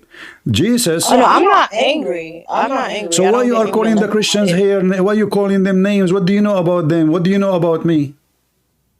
For one, I didn't call anyone out. Okay, I will ask you. I will ask you a simple question. How many Muslims, with your kindness, you made them come to Christ? Say it again. How many Muslims, with your kindness, come and accept Christianity? Well, considering I just had the face to do it, I've tried it 3 times. I'm in Baltimore, Maryland. I tried it 3 times with 3 different people, and we haven't had an issue. I've even given out my personal number, and then they come to me like they'll text me or whatever. My sister. I don't want a report. Just give me the number. How many? I already told you. I said 3. That was the first 3 people, and I haven't tried it again. Three. They accepted Jesus already. 3 Muslims. I've literally taught them how and everything. They've actually contacted me again. No, this is not the question. This is not the question. I'm not asking you if you contact them or I'm not asking you if you contact them or not. I'm asking you, did they leave Islam and they become Christians because you contact them? Yes or no? From what they're telling me, yeah, you keep cutting me off and not letting me explain anything. Okay. So now you have 3. Do you know how many people left Islam? Do you know how many people leave Islam here a day? A day. Not in a century. I can't go around the world at once. I can only do a little at a time. Okay, listen. It doesn't matter. So you see, I am serving God, giving my life to do what I do, and you are busy with the world, and you are insulting me here. I made tens of thousands of Muslims leave Islam. If you go right now, so don't tell me, don't tell us, don't teach us how to do our work. And continue to be rude to the devil when he's all about evil. Just get out of here. Don't come here. You are not welcome. Take her away, admin.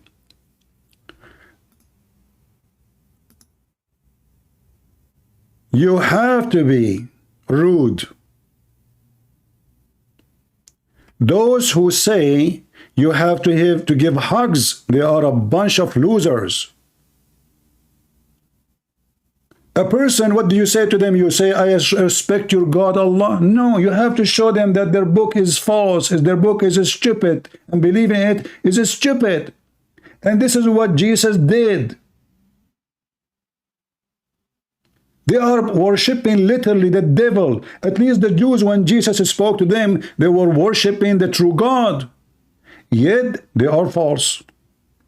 Yet he called them the sons of serpent.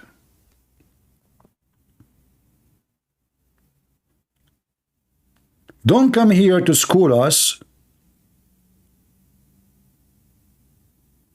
In fact, we as a Christians, by listening to people like those,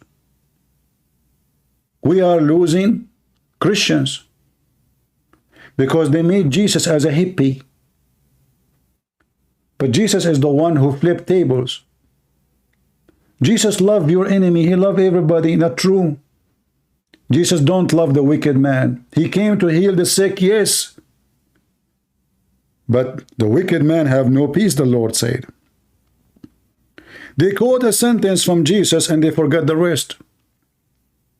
Jesus said that those Muslims, they will go to hell. You don't want me to shout at them and tell them you are going to hell? You are just a hypocrite.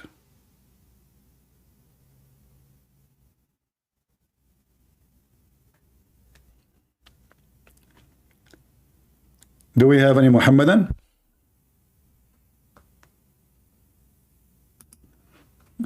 All right, we have T. Guys, how this program work? I mean, how you kick somebody out of here? Like I block them, I block their mics, still you guys can hear them. What do you do?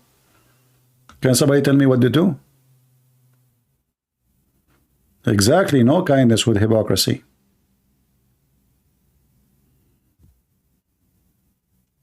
TP, if you want to mute them and we also don't hear them, right click and server mute. Don't click normal mute, click okay. server mute. You know, I thought if I say server mute, I muted everybody and nobody can use text or something. Okay. All right, I got you. Yeah, you know, I don't know how to use the program. Allah did not teach me, man. Jibreel, he did not say anything to me. All right. T, go ahead, my friend. Mr. T? Hello, you hear me? I hear you. Go ahead. Okay. So, I am an atheist. So, man, we are two now. I am atheist too. What? I am atheist sometimes, to be honest with you. Like sometimes when I commit sin, I am a very much atheist. So how it feel to be an atheist? What do you think? Perfect. Yeah, everything is fine. But, everything is fine. Are you sure? Yeah, of course. Okay. Yeah. I don't know. When I commit sin, I don't feel fine.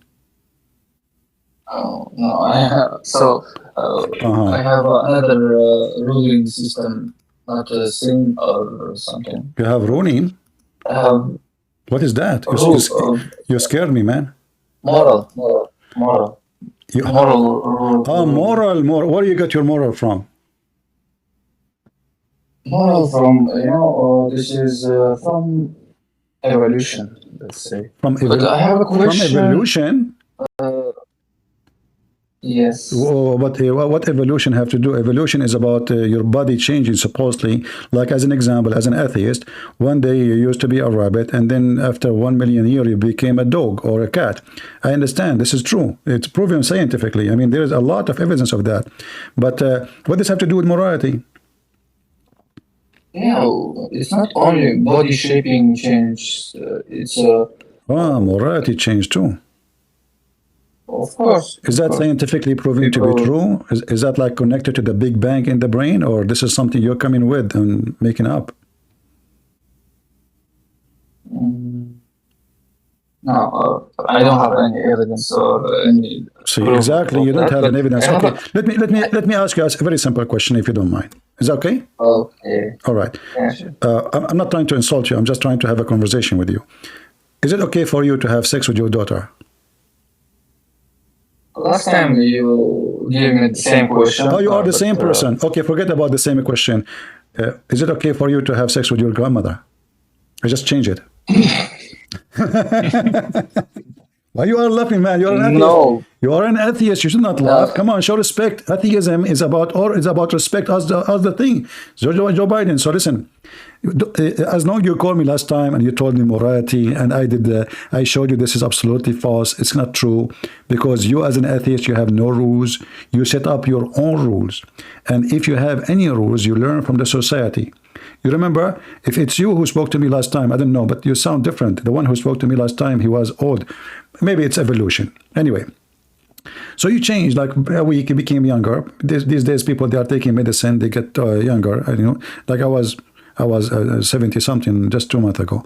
But anyway, I ask if it's you or the other person, I'm not sure, where you got your morality from. As an example, he said to me, if it's you or not, he said from the society. We live in a society, we're a social creatures. Do you agree with that? Yes, and I will answer it for you. Okay.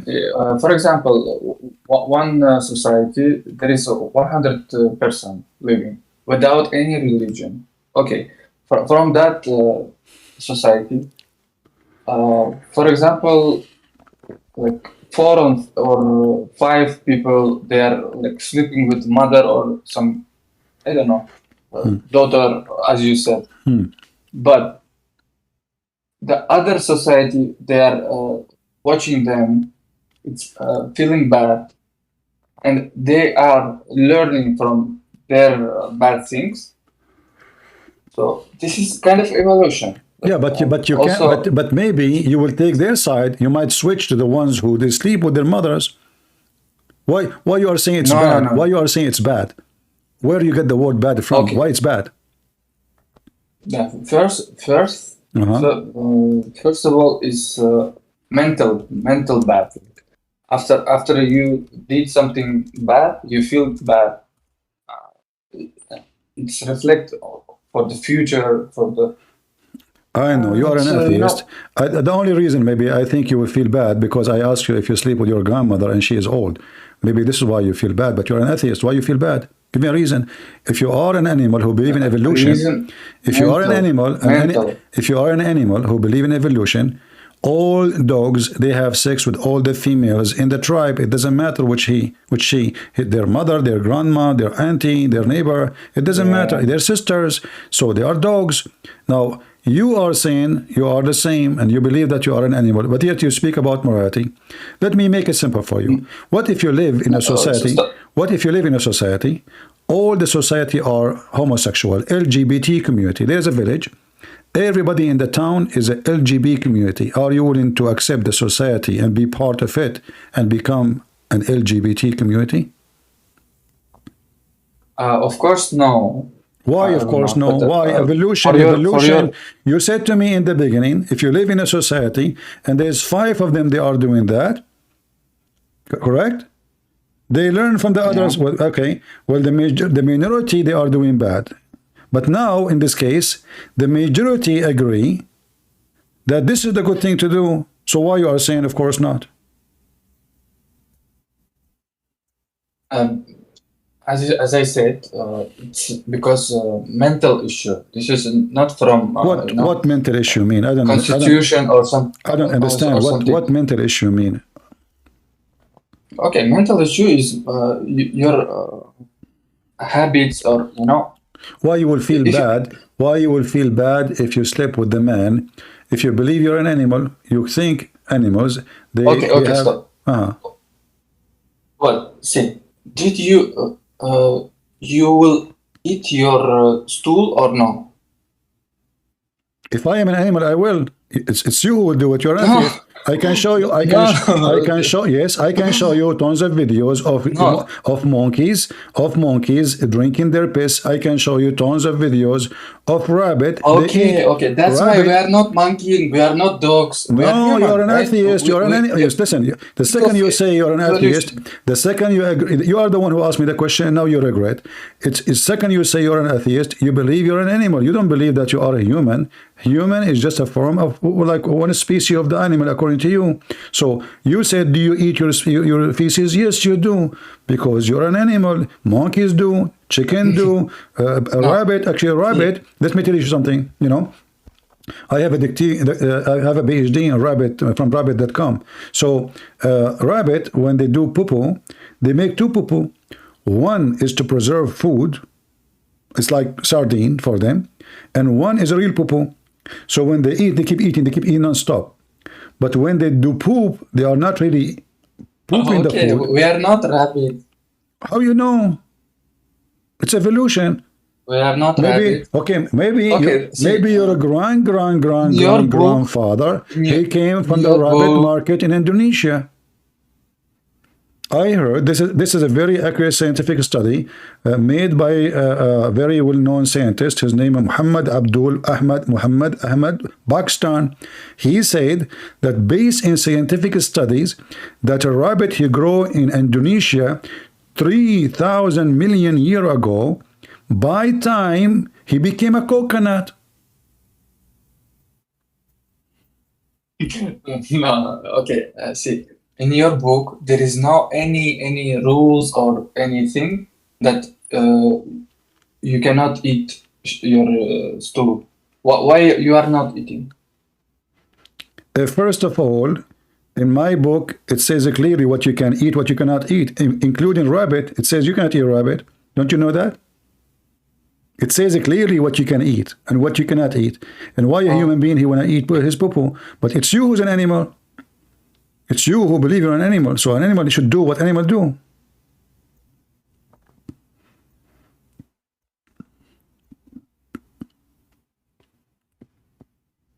Do you want to ask an atheist to come and help you?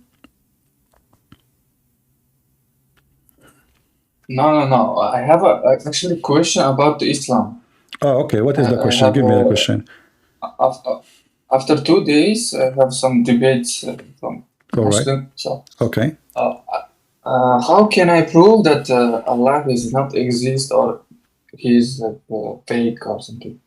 What I prove? Say again. What?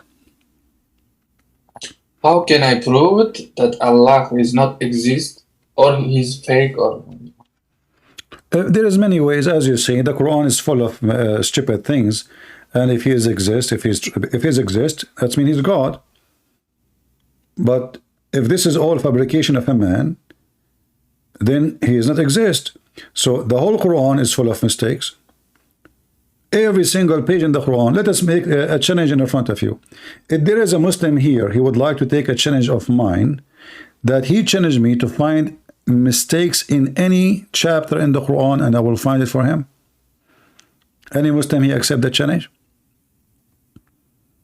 So if this is a book full of mistakes, scientific mistakes, historic mistakes, geography mistakes, religious mistake, theology mistakes. I mean, have you ever heard of a God do not know what the Christian believe? He think the Trinity is Mary and Jesus, and God, he marry Mary and they have a baby. His name is Isa. How that can be from God? Have you ever heard of a God he think that the Samaritan they were exist in the time of Moses? What, he do not know history? So the those your proofs. Yeah, I heard. Yeah, it's perfect. I will go with them. All right. Okay, my friend. Thank you for calling. Thank you too. You're welcome. And stay away from atheism. This is my advice to you. Do we have any Muhammad? Why? Because you will go to hell. Okay. All right. Okay, laugh. Okay, time will come and you will laugh a lot. Just wait.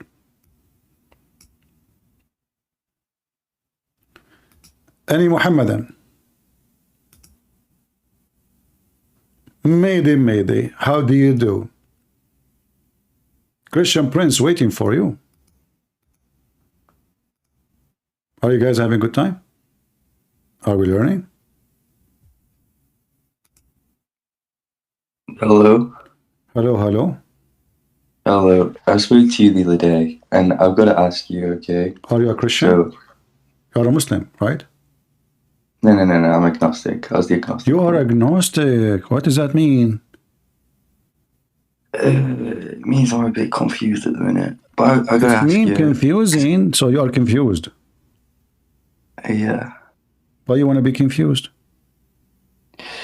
I mean, I'm swaying toward Christianity. All right. Okay. So, okay, my friend, because agnostic simply is like somebody flying in the space, swimming in the space. You don't know where it's going, but which is not good. So, what do you want to say to me? Go ahead. Okay. So, say for example, I just came back from a party, which I may or may not have. Is that a sin? Yes or no? If you came what? From where? A party. Like, is that a sin to? Well, depends what party. As an example, if you join Republican, that's not a sin. Republican Party, they are going to take Joe Biden from the White House, replace him with another idiot. So this is a good thing. But now, what does have to do with sin? Party depends what you do in the party. I can have a party now with a bunch of friends, and we can sing, we can eat, we can have good time. But if our party is sexual, if our party is about drinking and getting drunk, if our party is about smoking and doing every stupid thing, then that is not a party.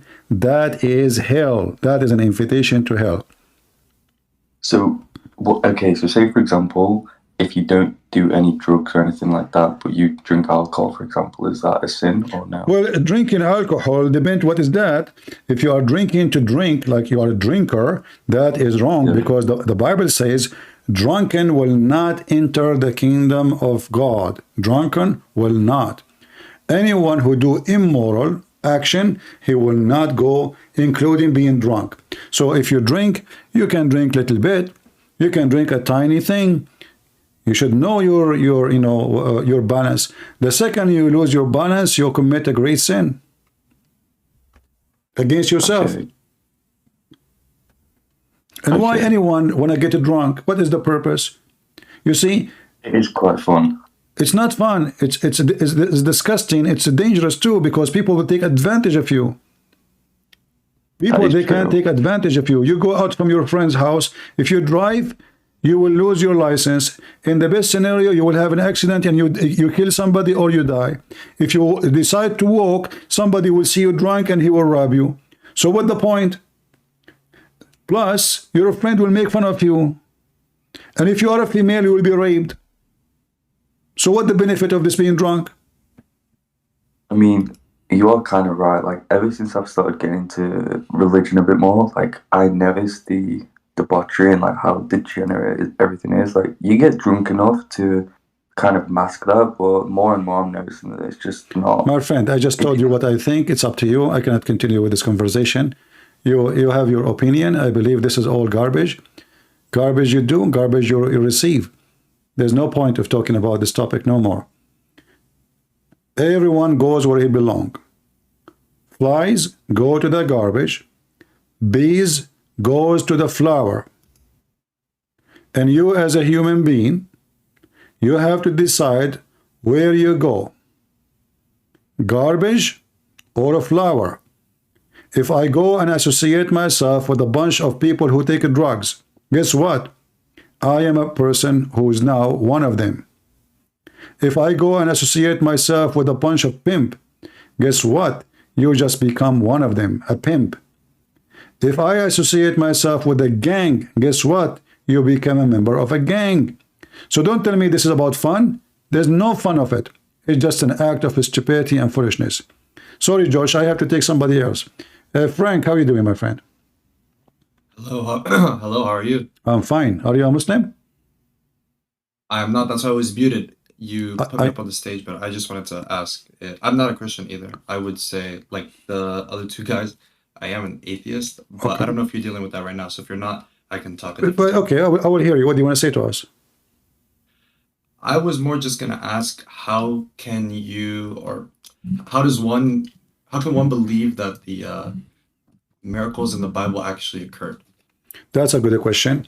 You see, for me as a person, I have many degrees, not only one, and I study. I go to school. I've been in university. I've been exposed to all kinds of science, stupid and smart, and I found that everything the Bible teaching is true. And how we can prove that the miracle is true? Until now, we have miracles happening in the name of Jesus every day.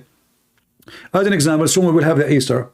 You can go to Jerusalem. I invite you to go to Jerusalem, and you will see a light come from the empty tomb of the Messiah. And you can take your camera with you, and you can record it. In fact, there's many videos about it in YouTube. We have miracles happening in the name of Jesus every day around the world. His name is powerful. He's Almighty God, and He can do what nobody can do. So our Almighty God is powerful, and He exists, and He proved Himself. However, those who need a miracle to believe, they don't receive a blessing because they did not believe really in Him. They believe in the miracle. But those who believe and they did not see, those are the ones who receive way more blessing. Why? Because they are not questioning the truth of God.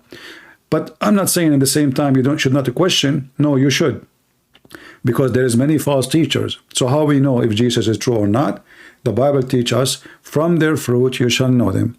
You can go and read the Bible and see who is the Messiah. And then if you find any bad fruits, then you should not believe in Jesus. So in either way, I believe that you are going to take into the road of the Messiah. But it's your choice. If you decide not to believe, it's up to you. So I'm gonna adjust the first part of that. Where you said that there's a lot of miracles being done today in Jesus' name. I agree that there's a lot of. I agree that that's talked about a lot. I was gonna say, what do you say about the other world religions having lots of videos of them, let's say, casting out demons or performing miracles? Would you just neglect those? Well, it is. You see, I don't know. What people say about videos, but we know. You see, Christianity is not something happened yesterday as a cult is coming and making. And there is, by the way, some Christian too, who they are false Christians. They can make false videos too, about miracles. But we have something nobody can do. I mean, we have something extremely important. That the Messiah, He gave us an extreme power. And that power, the more we are close to it, the more we can accomplish it. As an example, when the Messiah, He said to one of His disciples, walk in the water, come to me. The disciple, he have a suspect if he can do that. He have no suspect in the Messiah, but he have suspect of his ability. So he could not do it. He's almost drowned. So the Messiah, He gave us a power of healing. Some of us can do that because they are more close to the Lord. And the Lord, He gave them a gift. God, He gave gifts. Yes, He do. Some people, He gave them the ability of teaching. Some, they give them the ability of healing. He gave them the ability of a beautiful voice so they can sing for Him. God, He gave gifts. And each one of us, He used it. However, always we have to examine what is right, what is wrong. If somebody says to me, there is a religion there and they have a miracle, I need to examine then the religion. And if the religion and the miracle, they match good fruits, and they lead to something really good, then I can think about it, no problem. But what I know, that all religion in the world are always focusing in the benefit of the man, which is the priest, or the sheikh, the monk, the guru, making them rich, having sex with the women. All cult leaders, they share one thing. They sleep with the women, they take the money, and they worship authority. With the Christ, the story is different. Christ, He said to His disciple, He want to wash their feet. They could not understand. Why in the world, the one they worship Him, He want to wash their feet? Jesus never built a house, never bought a horse, never owned a slave, and never have a coin of gold in His pocket. So Jesus is a person who never asks for any benefit, yet He is the one who can raise people from death. Imagine how much money you can make. Yet tens of thousands follow Him from everywhere, waiting for Him to make a speech or to make a miracle. Yet He did not take advantage of anyone. Jesus said, love your enemy, but when He was on the cross, He should curse the ones who just killed Him. He said the opposite. He said, forgive them, Father, they do not know what they are doing. So we have to examine everything around us. If everything sounds great, which is mission impossible, except with the case of Jesus, I believe. You can prove me wrong. Then I follow that belief, no problem. But I look at the Hindus. I saw how the priests are living a life, fancy life, how they are dictating over the poor, and the rich, they do whatever they want. The rich, they rape. The rich, they sleep with women. The rich, they control. The rich destroy villages, burn people, do whatever they want. The poor are nobody, to the point they divide the society to ranks. And based on your ranks, you are respected or disrespected. So this is Hinduism. Buddhism is the same. They are connected anyway. They even preach that being a prostitute is just a service. So using women, human trafficking is a business of gods. No problem with it. This is why you see in countries like Thailand and other countries, women there, they don't feel shame of being a prostitute. It's just a job. There's no shame on it. Then if you go to Islam, garbage in, garbage out. The God of Islam, he justify having sex with the children, justify rape, justify stealing, justify hate, justify evil doing, justify even Muhammad going to the house of his own son and flirting with the wife, which is his own son's wife. The man he trusted you to go to his house when he is not there, and what do? You betray him. So in order to believe in something, I have to examine. It's the same as when you eat, my friend Frank. If somebody put for you in front of you a dish, and the dish looks so good, but you don't trust the person. You don't trust him. You have a suspicion about him. He hates you maybe. He's an enemy. Are you going to eat the dish? No. Otherwise, you're a fool. So we have to examine everything around us. Otherwise, we will be a victim, as millions of victims around the world. And this is the same goes for Christianity. So I say to you, everything I say to you to examine, do it exactly as it is, and you can add your own if you like, if you have more things to add, with the Christianity, with Islam, with Hinduism, Buddhism, and atheism, because atheism at the end of the day is a religion. Religion is I agree. What a group of people believe in. If this is the group they are exist, let us say 100 people, they believe in something, that is a religion. And you agree with me. Thank you. So I agree. we need to examine atheism. If atheism make us a better society or not, regardless of God is exist or not, you will find that atheism is very risky, because atheism is a loose case. It's like a beast out of the cage. They make rules as they wish.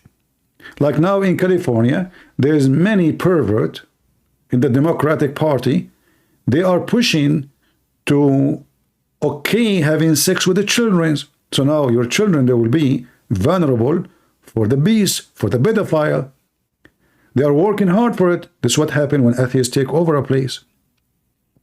They are defunding the police. Have you ever heard of a stupid thing like this? The atheists, liberals, they are against having a police. Having a police is wrong. So who is going to protect your house? Who you call when a criminal come to your door? He have a gun in his hand. Who is going to keep businesses open? Defund the police. So it's proven to us that if you have no rule of morality, you are doomed. And this is the case for atheism, Islam, Buddhism, and Hinduism.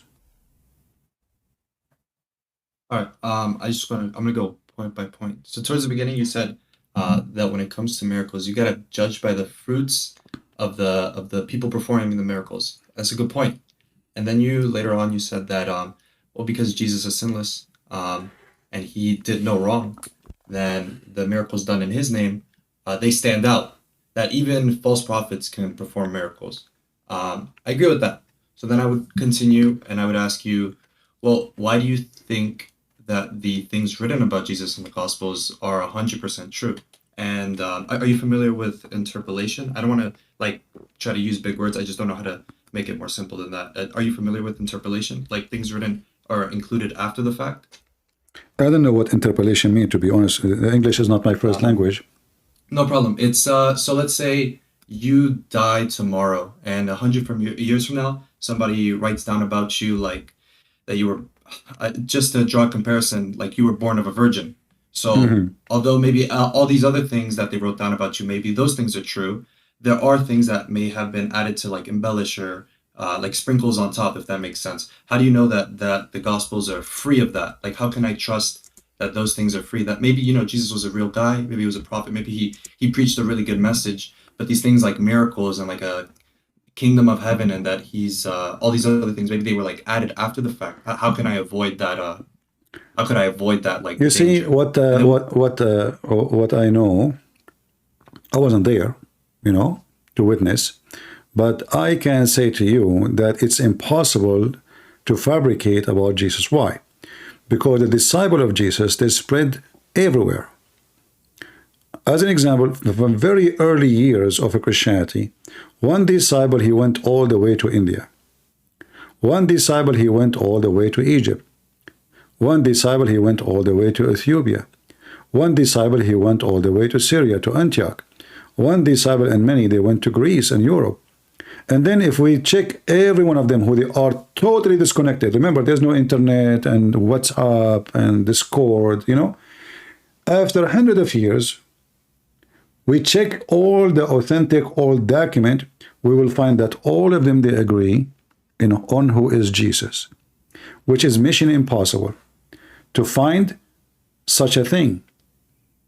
So why they will agree? And not only that, the story is about the Christians, the early Christians, is written by historians who they are not Christians, about how those Christians, they refuse to deny Christianity in return to stay alive, and the Roman, they feed them to animals.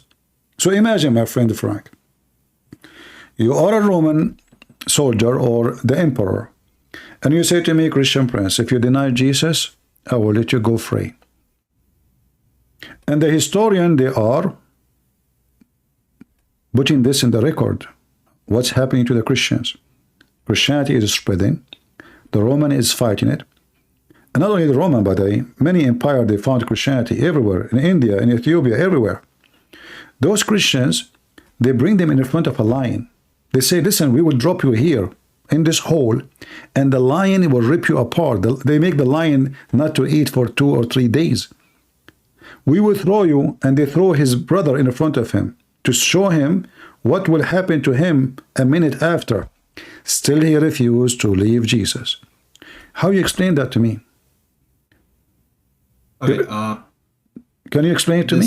Yeah. I want to discuss this real quick. So, these are you saying these are like early Christians, or are you saying that these are the disciples of Jesus that are being all like, the disciples of Jesus, all the disciples of Jesus, disciple of Jesus and church father, after that they suffer from the same fate, because Christianity was under attack for the first 300 years after Jesus. So for 300 years, Christians being slaughtered non-stop. Why those Christians will stay? Those are the early Christians, including the disciple who met Jesus and they've been with him for a long, long time. So why those people, they want to pay their life if everything about him is not true? And why the historian, they write about them and they are amazed how crazy those Christians. They don't want to leave Jesus. You know, for me, if the historian, he will say, if it's me, I will leave you with Jesus. You know, I'm not going to let a lion eat me. So why those people, they want to do that if there is something changed about Jesus? Obviously, they are very sure, and they are the early Christians, including the disciple who met Jesus. No problem. So first, I'm going to adjust the early Christian one. So I totally expect early Christians, a lot of them being martyrs. I know you were giving an example of St. Ignatius, the eaten by the lions. I don't see how that kind of proves the Christianity, because a lot of people are become martyrs for other religions today. No, the one I want to focus on is the disciples. No. Let me tell you why. In Islam, Muslims, they fight not for God, they fight for their benefit. Muhammad, he promised them virgins and sex and boys and money and gold and palaces. They are not fighting for God. Muhammad, he says, attack the Roman and get the blondie girls. So they are not really fighting for Allah. They are fighting for their benefit. He told them, the second you shed your blood, you will be right away, immediately, you will be in the bed with the virgins. So a person like this, he's not doing it for the benefit of Allah. He is doing it for himself. He is brainwashed. It's not about true belief. It's about he is doing it for a benefit of his own. But in the case of the Christians, Jesus, he told them, and he told us, time will come and people will think by killing you, they are doing favor to God. How that will make me gain anything? I'm not receiving women. I'm not receiving gold. I'm not receiving silver. I'm not receiving anything. There's no sex. There's no food. There's no money. What is left? You will be with Jesus. That's all. So there is no temptation in the process. We are not dying to receive a benefit of temptation. We are dying for faith about the Lord, who believe that he loves us and we love him. I would disagree on that point, just because wouldn't it be the Christian belief that somebody who's a martyr is rewarded with heaven, like the kingdom of heaven? Yeah, but our heaven is full of females and sex and boys and servants. And well, it doesn't have to be. I'm interjected. No, it have to be. It have to be modern, because it's, my friend. If I say to you, you can come to my house, but there's no food, and there's no money, and there is no sex, and if this is your interest, then you will not come to my house. If this is what you are seeking, so what the Christians are seeking, obviously what? Can you tell me? If there's no sex, there's no money, no power, no gold, exactly. So how that does not make sense to you? I think we would all agree that Christians believe that heaven is a lot further superior to earth. So obviously, if somebody's on earth, in heaven, Jesus, he described it superior in which way? Jesus said it's like a wedding. No, listen. Jesus said, he and she, they will not get married. They will be the same as angels. So you will be free. So the happiness you seek with Jesus, you will live eternity free of your needs. Your needs is your problem. I need to sleep. I need medicine. I need food. I need sex. I need money. I need respect. I need position. I need a car. Rewarding. So I need everything. And because now I need everything, my needs is controlling me. I'm not free. So what the Messiah is promising you, that you will be free with love, for you will live with the Holy Lord, free of all needs. And that will make you free of all sin too, because no need will tempt you. That's I would still say that's a reward. So the same thing as my friend, I'm just wasting my time. Sorry. Yes, it's a reward. What do you want? Problem. Okay, hold on, my friend. I'm saying that it's preferable to die. So you, as an atheist, what is your reward? A party? No, I think that it's there's nothing up to that. It's the same as before birth. No, this is not. We are wasting our time. Thank you very much for being here. I just explained to you Christianity. It's up to you. Stay an atheist. You are born as an atheist. You die as an atheist. You go where you belong. So guys, listen. He just said this is a reward. So what the problem? What is the problem exactly? It's a reward. Our existence itself. When God, he created Adam and Eve, it was a reward that the first man and the first woman, they live in heaven, which means he did not want them to do anything. They were in heaven. We are just trying to go back. God is not promising you a reward to believe in him. No. God, he created heaven when he created the man immediately. He said, live there for eternity. This is your home. This is your garden. Enjoy it, but don't commit sin. So your analogy is false and wrong. Starlight, how are you doing, my sister? Hi, I'm good. How are you? Why you are good? What's wrong? So basically recently I've been having some Muslims attacking me. Do you know what I should do? Stop talking to them. Why you associate with them? Why you talk? I don't. Why you associate yourself? You see, I don't. What do you want them to do, Starlight? Do you want them to say they will be happy and they will say to you, oh, sister, we are happy for you, you became a Christian? No, they will attack you. So stop talking to them. Don't associate yourself with them. Don't go to their chat rooms. Just, there's many Christians here. They can invite you, join their server, have good time, learn something good from them. You do not need them, and you don't want to be with them. And I told you, remember last night I spoke to you, I said they would attack you. I told you, be careful. They will even try to hack you because now you became an enemy for them. Yeah, I get what you mean. It's just like I have one Muslim friend and I don't want to like ruin the friendship because of like religion. This friend is a friend online or a friend in lifetime? Online. Online. Well, a friend online, you know, I will tell you a story. There's a friend I have online. He sent me a sandwich online. I ate it online and I'm still hungry. Friend online, who cares? I mean, just if somebody giving you a headache, just tell him bye-bye. Either he is a person who cares for you and he will not try to poison you, or there's no need, there's no point of it. You know, what about you invite this friend online who is being annoying to you and you sit and listen, let us see how good he is. What do you think? Well, he's not the one being annoying, but like normally I only find him on like the Islam server, so it's kind of hard to like. Don't go there. Why you go there? Why are you going to talk to him? Come on. There's many Christians. You know, now you are Christian. Associate yourself with the Christians. I do. I associate myself with like Adam, like all of these people who are all Christian. My sister, I don't need to go to a place I am not feeling comfortable in. It doesn't matter where. Even if it's a Christian chat room. If I don't feel good there, I'm going to go there. As simple as that. Why I want to go to a place I don't feel welcome, I don't feel like beloved, I don't feel like, so I will not go there. It doesn't matter, Christian chat room, Muslim chat room, atheist chat room. Like, you know, I went to an atheist chat room once and I felt like I'm a monkey, you know. I felt like I'm not going to stay here. I mean, those guys are eating banana all day long, jumping from branch to branch. I don't feel good, you know. So I left. So why I want to stay with people I don't enjoy their company? I don't feel good with them. Am I like seeking drama? Maybe I enjoy drama. Some people enjoy drama. Do you like a drama, Starlight?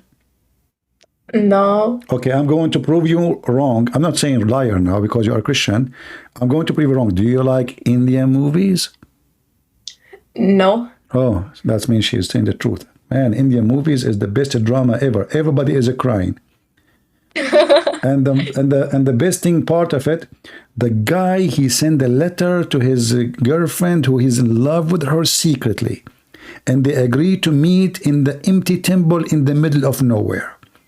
And now the meeting happening, and suddenly in the middle of nowhere, 20,000 dancers appear behind them. I mean, it's a secret meeting. That is an Indian movie. This is what Islam is about. So anything you want to say to me, Starlight, beside this?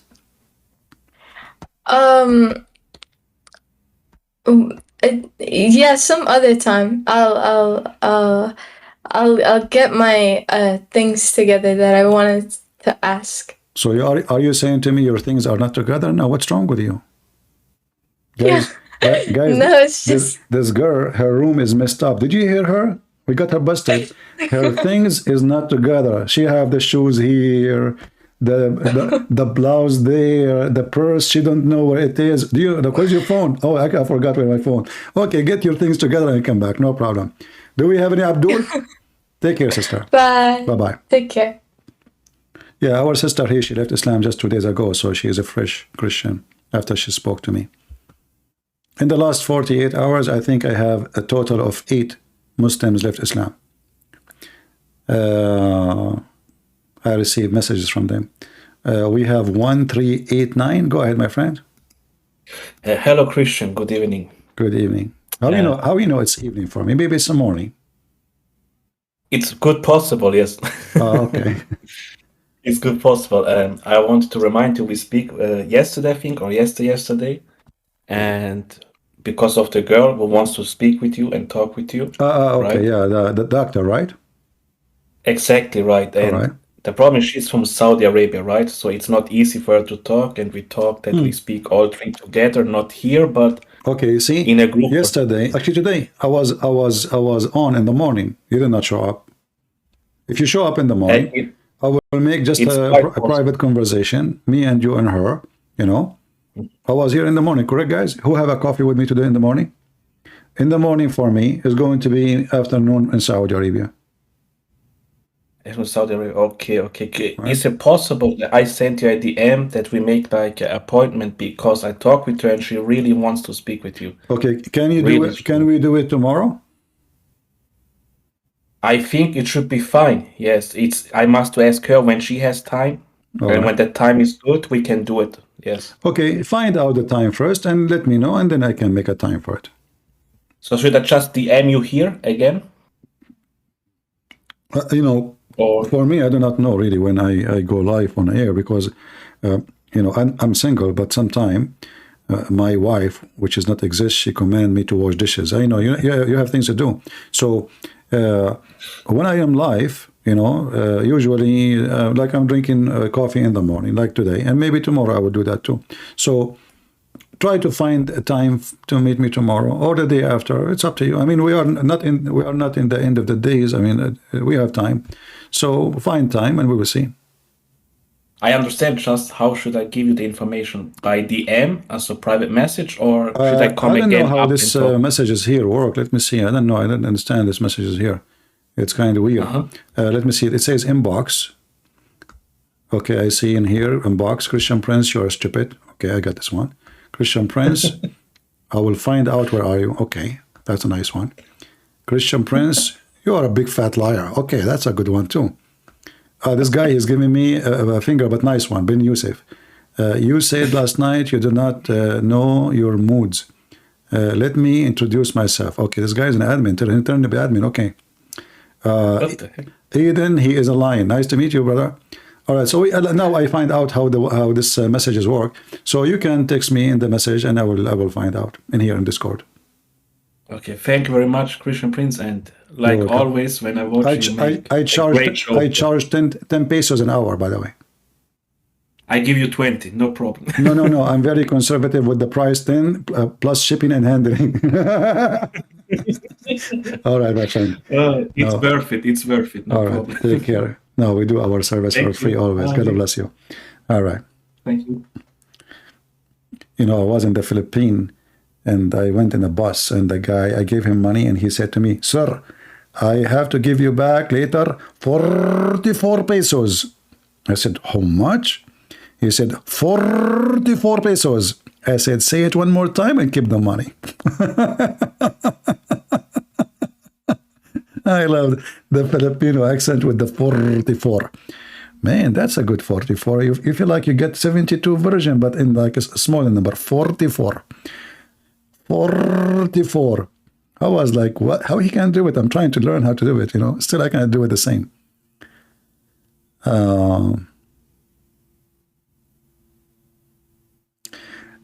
Frank, he's saying, I don't lead people astray. No, my friend, you don't lead people astray. You lead yourself astray.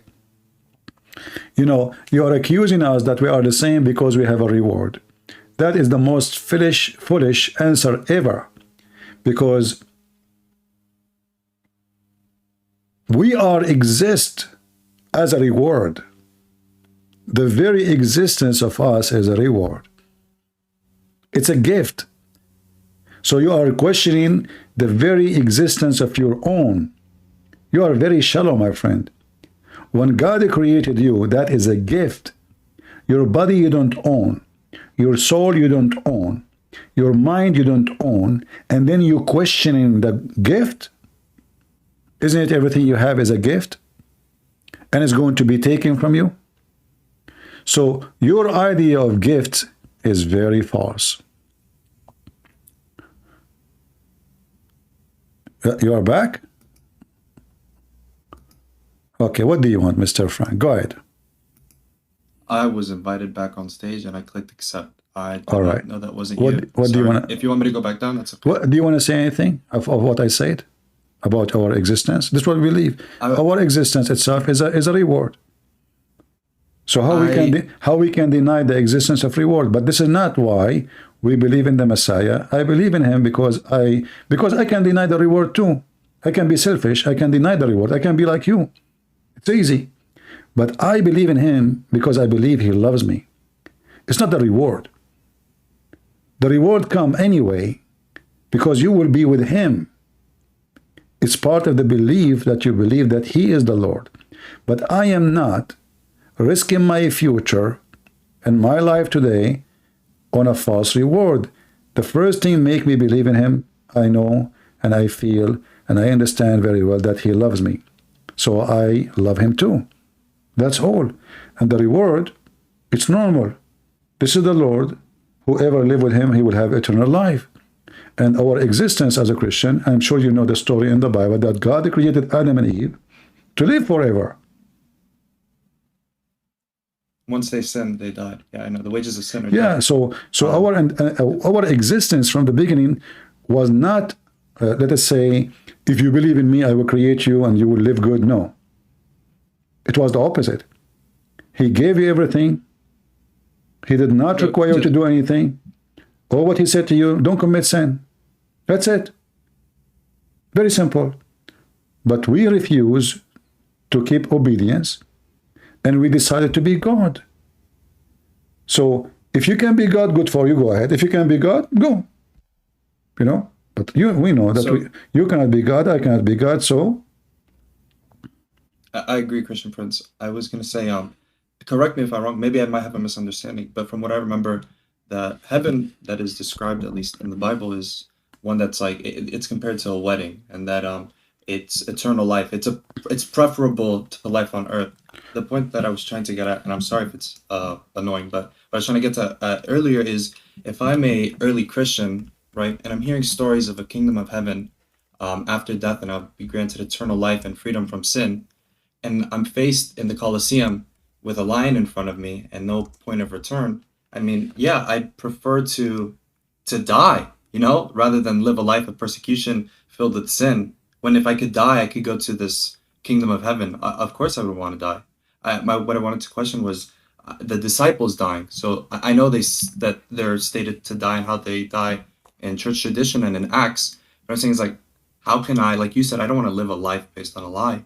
How can I know that Acts is a true story, that the things recorded in the book of Acts, how do I know that this is true? You know what I mean?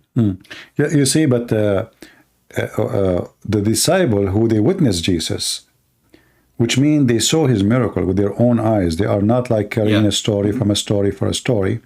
Why they want to believe in something is not there. So why John, he will say, Jesus, he made the blind see, and I was there. Why John will say, he made a miracle nobody can count. So they are willing to give their life because their faith is based on something real.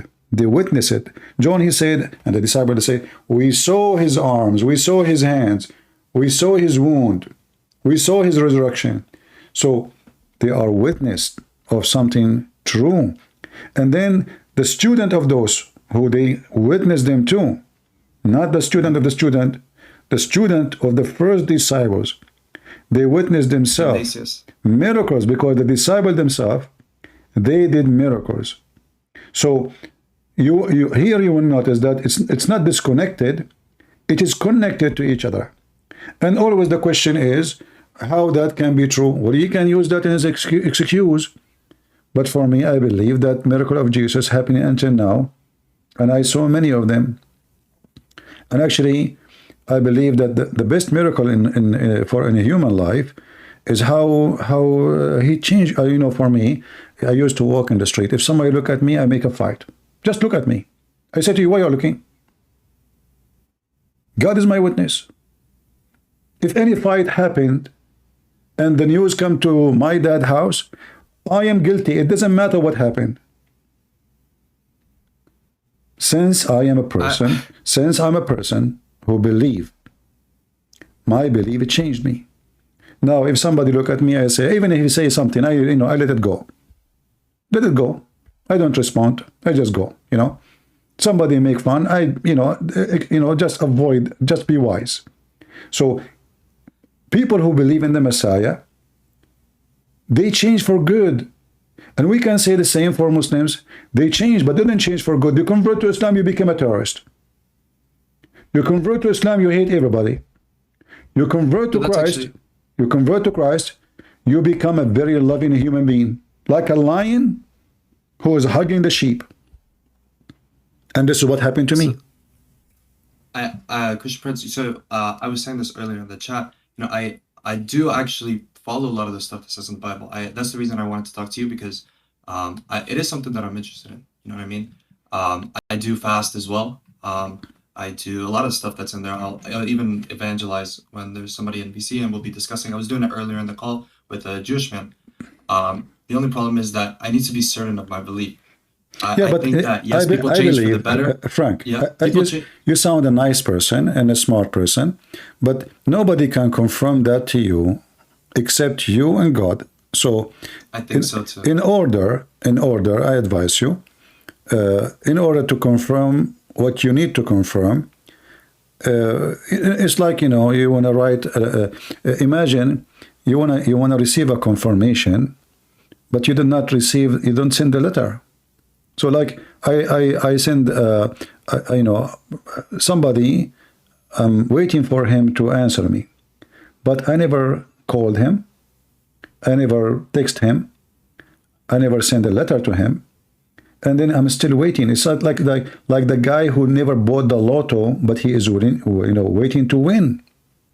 The Messiah, he says, knock at my door and I will open for you. So in order to receive a confirmation come to your mind and your heart, you better knock at the door, and then you make a decision, and this will be your decision.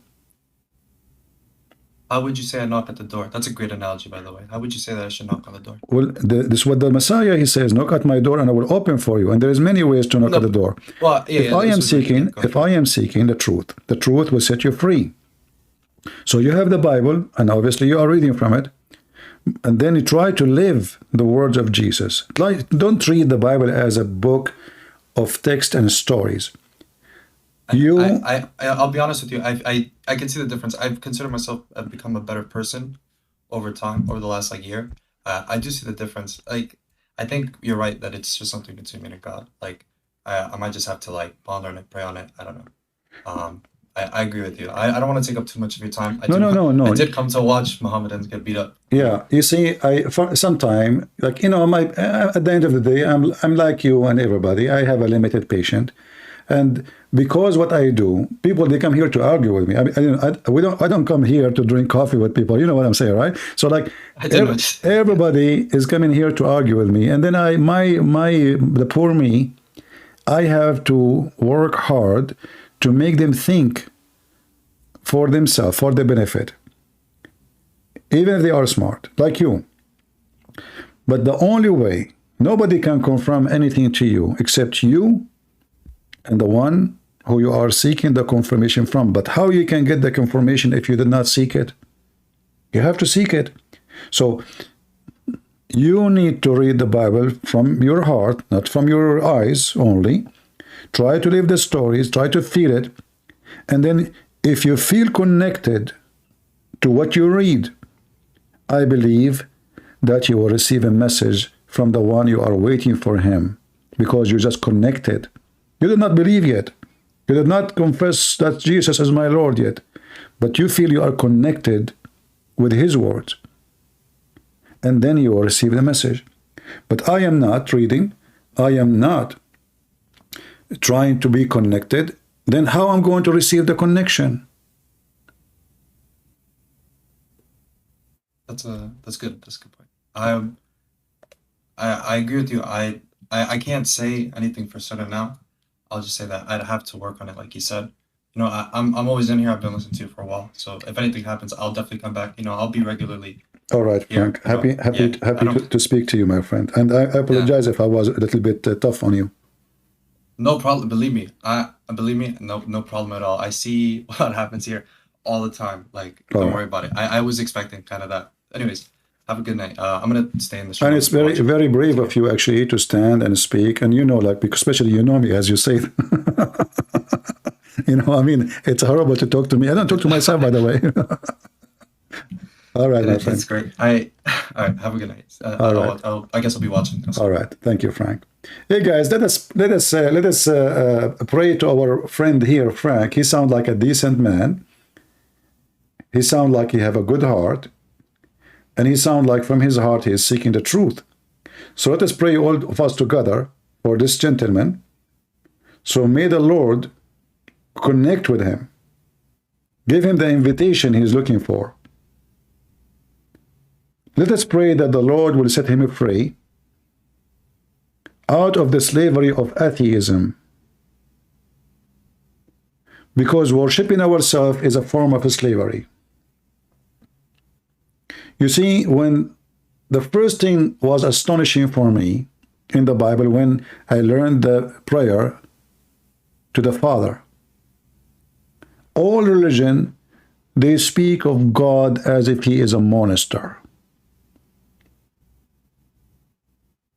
But with Christ, we become a family with God. Yet we are nobody. We believe he can destroy us, he can finish us, he can send us to hell, he can make us dissolve like salt. Yet, he said, when you talk to me, call me Father. This is how beautiful the Messiah is. And this is how you can communicate with him. It's not a communication of fear. It's not a communication of terror. It's not because, oh, if I don't contact him, like the Muslims, they have to go in a certain time. If he is late for the prayer, he is terrified. That is not our Lord.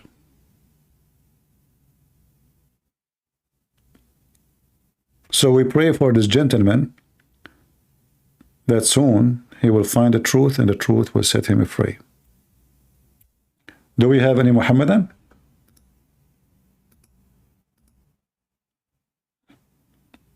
Are we having good time?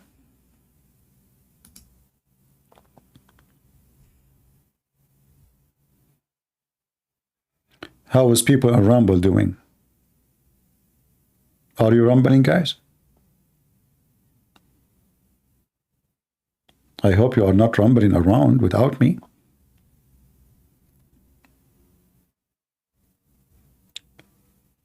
Do we have any Mohammedan?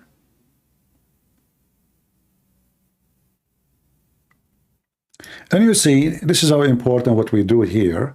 We try our best to help everybody, atheists. Actually, I like this program, Discord, because it allowed us, give us the opportunity to meet all kinds of people. The funny, the silly, the smart, the educated, you meet all kinds of, and the rude and the bad and the ugly, It opened for us an opportunity to share the truth. And the one who want to receive it, he is free. And the one who want to deny it, he's free too.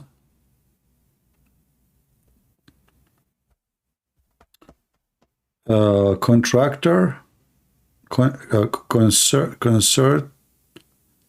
I don't know what is that. Go ahead, concert. To speak on. You can call me CK. I can call you what? Just call me brother. All right, brother. Go ahead. What do you want to say? Well, Shlomo, brother in Christ. So, Shalom. To the others that was on, like Frank, he was talking about why would I be concerned? Why wouldn't someone be interested in what is promised after death? But people back then were promised things in the moment, in the life. So why wouldn't they want to have something in the moment, which is way far more tempting than it is something way more interesting to receive compensation in the moment than actually receive it after death. I mean, back in those days, you could just think about all these gods that they used to worship, and the way that if you do certain things, which I'm not gonna talk about, but if you do certain things, uh, you will be, you will gain material wealth, not just.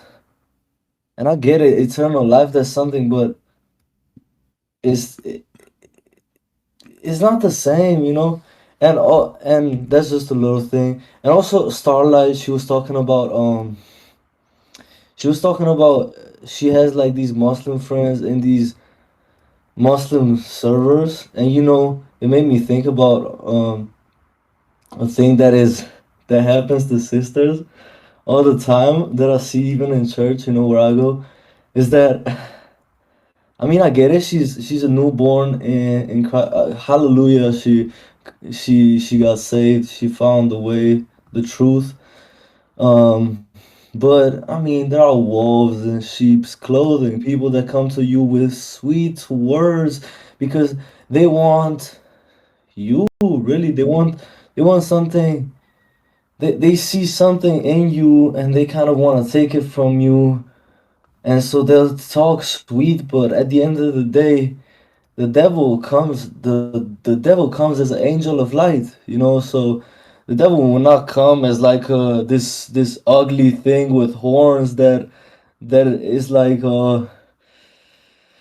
that is scaring you. It actually comes as beautiful, you know. It masks itself in beauty and stuff, you know. So yeah, and all these things aside, you know, those are the good news. You know, I'll give you the good news first. I just wanna share this, that you know, I never do this myself, but before I went on this Islam server, and I was very peaceful to them, man. It kind of disappointed. I mean, I guarded myself first. I signed the cross before, you know, Padre Filhos Spiritus Sanctus, but it just disappointed me, you know. I was very peaceful to them, very peaceful to the way I talked. I answered all their questions, you know. I didn't even attack Islam, and they kept calling me the R word for simply not under. Sometimes they would like use big words, and I would be like, "Yo, can you explain this in a more simple way, or can you slow down your sentences?" And they will call me. I don't want to say the word because you know I don't want to swear, but you know the R word, right? Like disabled. They will call me disabled, basically, you know, and all these things, and it didn't affect me, but I mean, I still got mad at the like, I still kind of, you know, started calling them things. They don't even swear, but I would just call them a donkey and stuff. So yeah. Yeah. Well, my friend, don't go and sit with them. If you want to discuss with Muslim, I advise you open your own server. Let them come to you. This way, you guarantee what kind of language will be spoken, and you will be able to have a conversation with you. Muslims, when they are a gang, they are not going to listen anyway. They won't even give you a chance to talk. You can't have a conversation with Muslims. They gang on you. Here, we gang on them with love. Hallelujah. They are the gang with violence and filthy language. So let them live with it, and then they will die with it. It's their sin, and everyone will pay for his sin. Stay who you are. You said very nice words. I like what you said, but I advise you not to go there. Open your server. Let them come to you. Make a server. Says, is Allah male or female? Let us see if they can answer you. All right. Yeah, I was actually thinking about making a server about converting Albanians, because I always make very strong points when you know I always you're debate opinions Albanian. on Islam You're where Albanian. I am. Huh? You're Albanian. You said.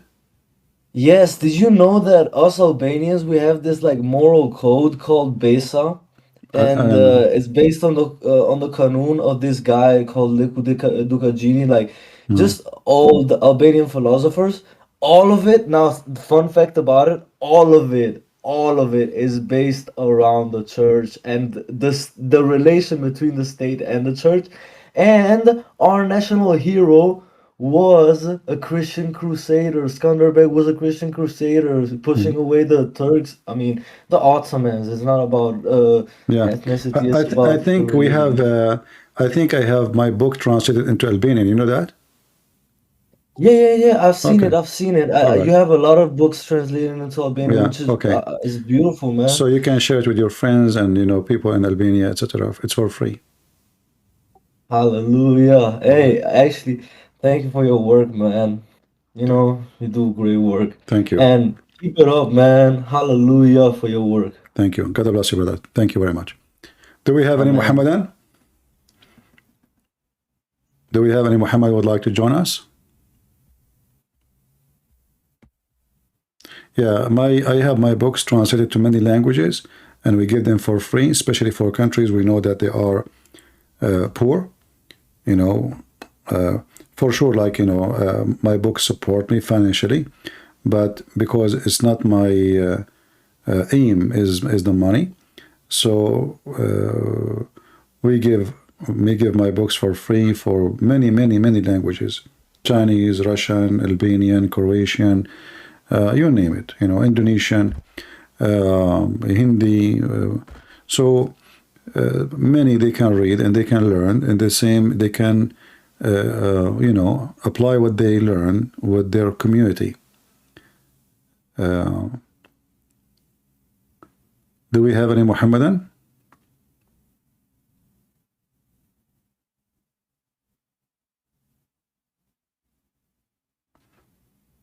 Any Muhammadan would like to join us? Is Allah, is he or she? Triple IQ. Okay, triple IQ. How are you doing? Hey, hello. Can you speak louder, please? Yes. All Can right. you hear me now? I do hear you. Go ahead. What do you want to say? Are you Yeah. Christian, Muslim? What are you? Christian. All right. I What do you want to just say? I want to ask, where do you guys get the Trinity? That's all I want to know. Where what? Where do you get the Trinity? You said you are Christian. Yeah. So why you are Christian if you don't know what the Trinity, what is the Trinity and where the Trinity is coming from? Yeah, because I don't find the word Trinity in the Bible. That's what I'm asking. Well, isn't it Jesus says, go and teach and preach in the name of the Father, the Son, the Holy Spirit? Yeah. Isn't it God in the book of Genesis, he says that he created and his spirit was there above the water? Yeah, but Isn't it the Old Testament says that God, he came to Moses as a three person, they came, sorry, to Abraham, and Abraham, he bowed down to the Lord, and he came to him as a man? Okay, so God came as a man, God came as a spirit, God as a father, God as a son, God as the Holy Spirit. All those exist in the Bible. And you're saying you are Christian, but you do not know where they are existed. So because the disciple baptized in the name of Jesus Christ. They didn't baptize Father, Son, Holy Spirit. Sorry, what?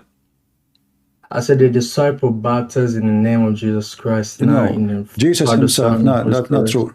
Jesus himself, he got baptized, and the Holy Spirit appeared. A bird appeared the Holy Spirit appeared in the form of bird, and a voice came from heaven and says, "This is my only begotten Son." Is that correct? Yes. All right. So this is the Holy Spirit, and this is the Father speaking, and this is the Messiah, the Son in front of you. Yet you do not know where is the Trinity.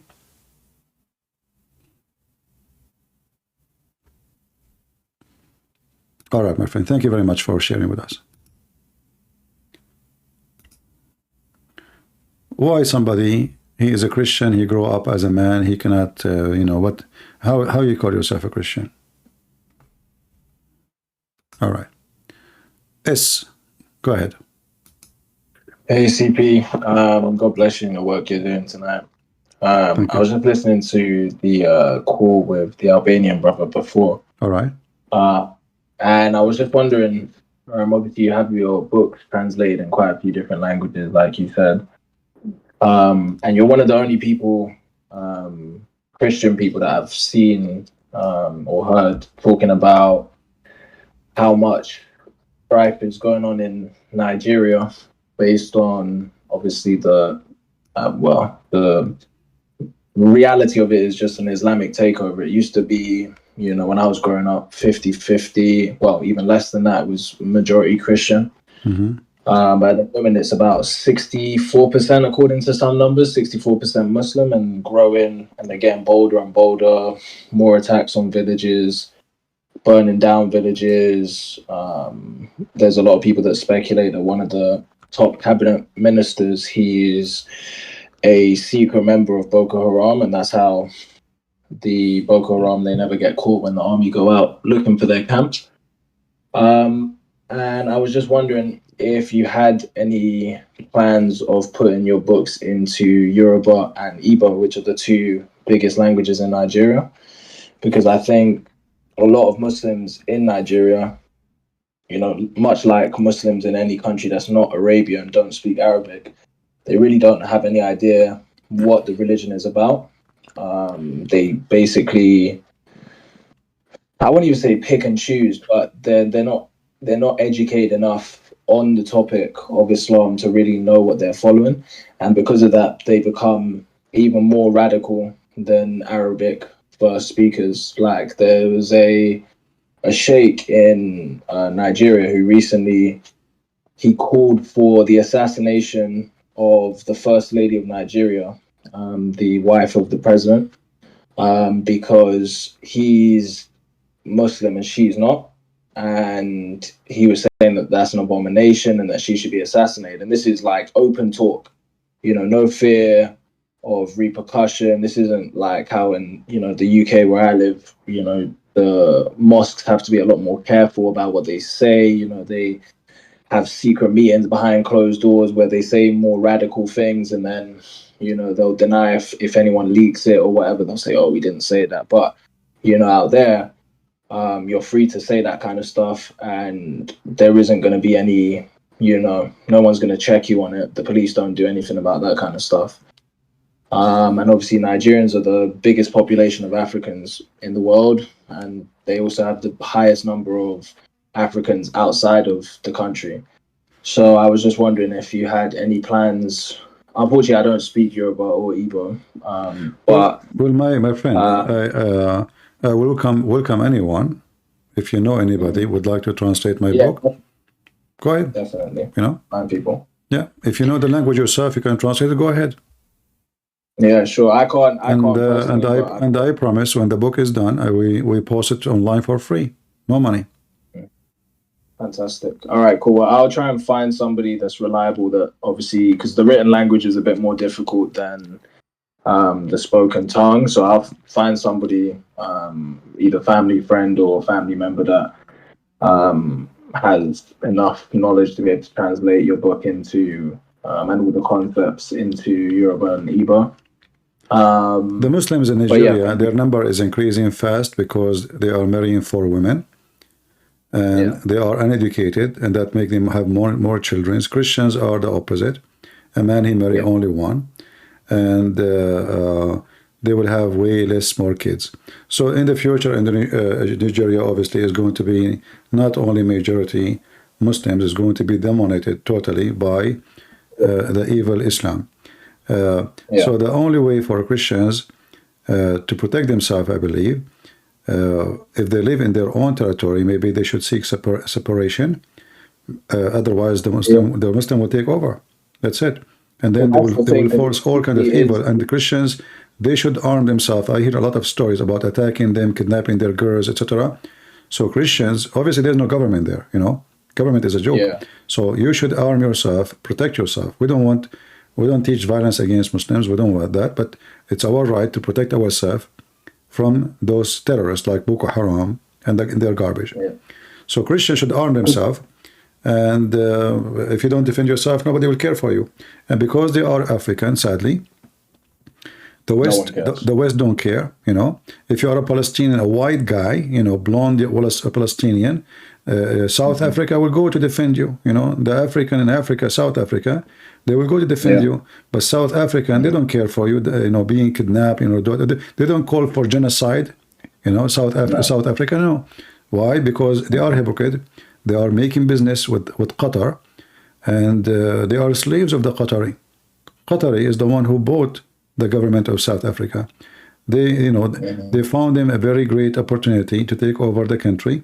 They love money, and they are racist. Obviously, they keep talking about killing the white people and etc. But as you see, they don't care really for black people too. They are just a bunch of. It's a gang, it's a gang. So the only way for the Nigerian Christians to survive is to do the same as many, like in South Sudan. They fought for freedom, and then one day the price will be high for sure. The price will be high, and you will have your state.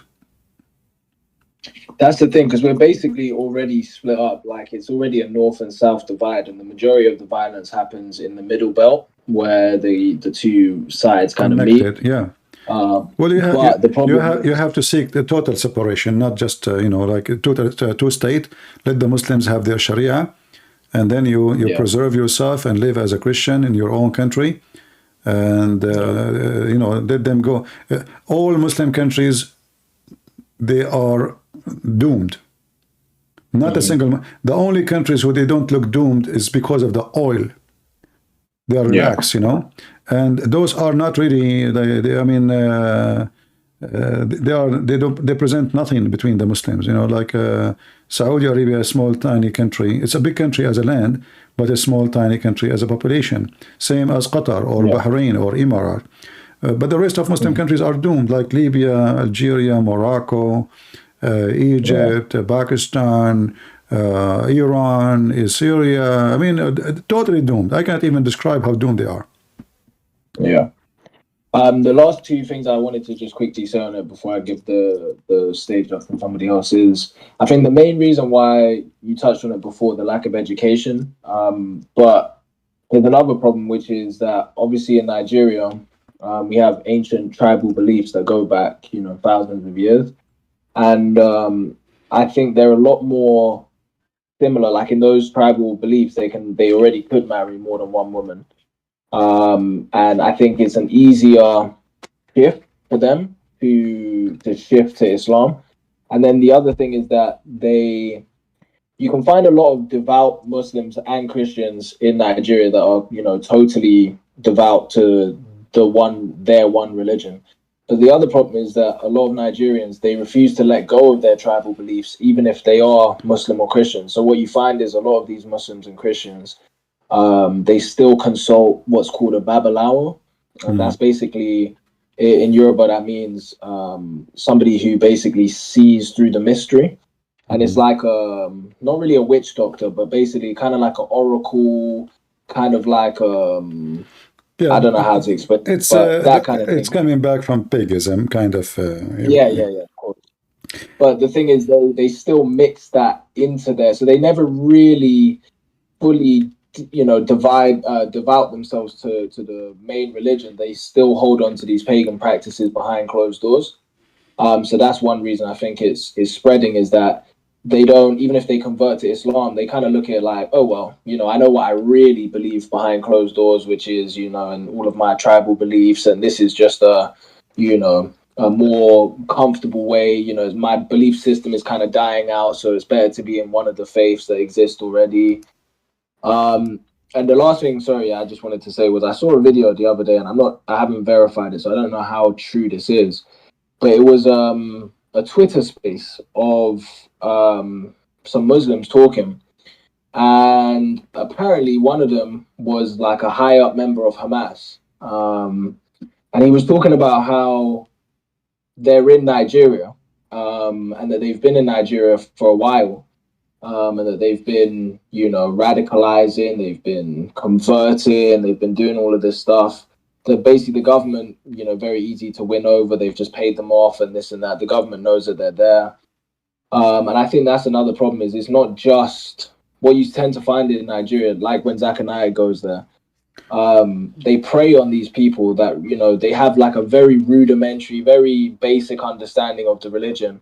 And then, somebody comes along and basically says, X amount, but if I teach you, you'll know way more.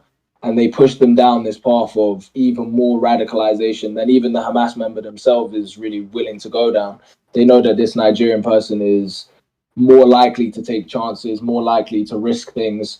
especially in their own nation. So I haven't confirmed whether that's true, but it's quite scary. Why When not? I saw, I mean, I know that Hezbollah, Hamas, Iran, they are establishing branches everywhere. But I think you, as a person who is from Nigeria originally, the Christians who they are living abroad, they have a duty toward the Christians who live like indoor, to establish a kind of organization to support them, and charity, education, schools, and even protection. Like you can use your, because I know there's a big number of Christian Nigerians in the UK, correct? oh yeah, huge amount, and in America. Once once I was in London, and I went to the Isle of Dogs area. It's called Dockland, and then there is an arena. I don't know what is that, and I don't even know. It was Sunday, so I went inside the arena. There was like event, so I went inside, and it's a huge arena. It was a church service. I was the only one. The only person in the church on this service was not African. And I asked them, what church? This is, we are from Nigeria. And they were very nice to me, actually. Like I felt I am just between my family, even though I am not from the country or from the color. So I noticed, I was amazed how big the number. I mean, it was a massive number. I will not exaggerate. I don't know how many thousand this arena fit for, but not a single chair, was empty. So obviously the number of Christian in Nigeria, they are big. Huh? I said, I'm surprised you haven't seen, because I think I heard you say one time that you live, I don't know if you said Texas or somewhere in the south of America, but I'm surprised you haven't seen more out there. There's loads of them in Houston. No, I'm saying because you mentioned England. That's why I mentioned England. Yeah. Yeah, but I was just saying, I'm surprised. So it doesn't matter where we are, my friend. Doesn't matter where we are. So Nigerian Christians should establish an organization, organized organization, and the motive of it is to support their own people inside Nigeria in every way, every mean. Money when they need money, for education, for schools, for God bless you and you live in the West and you are doing better.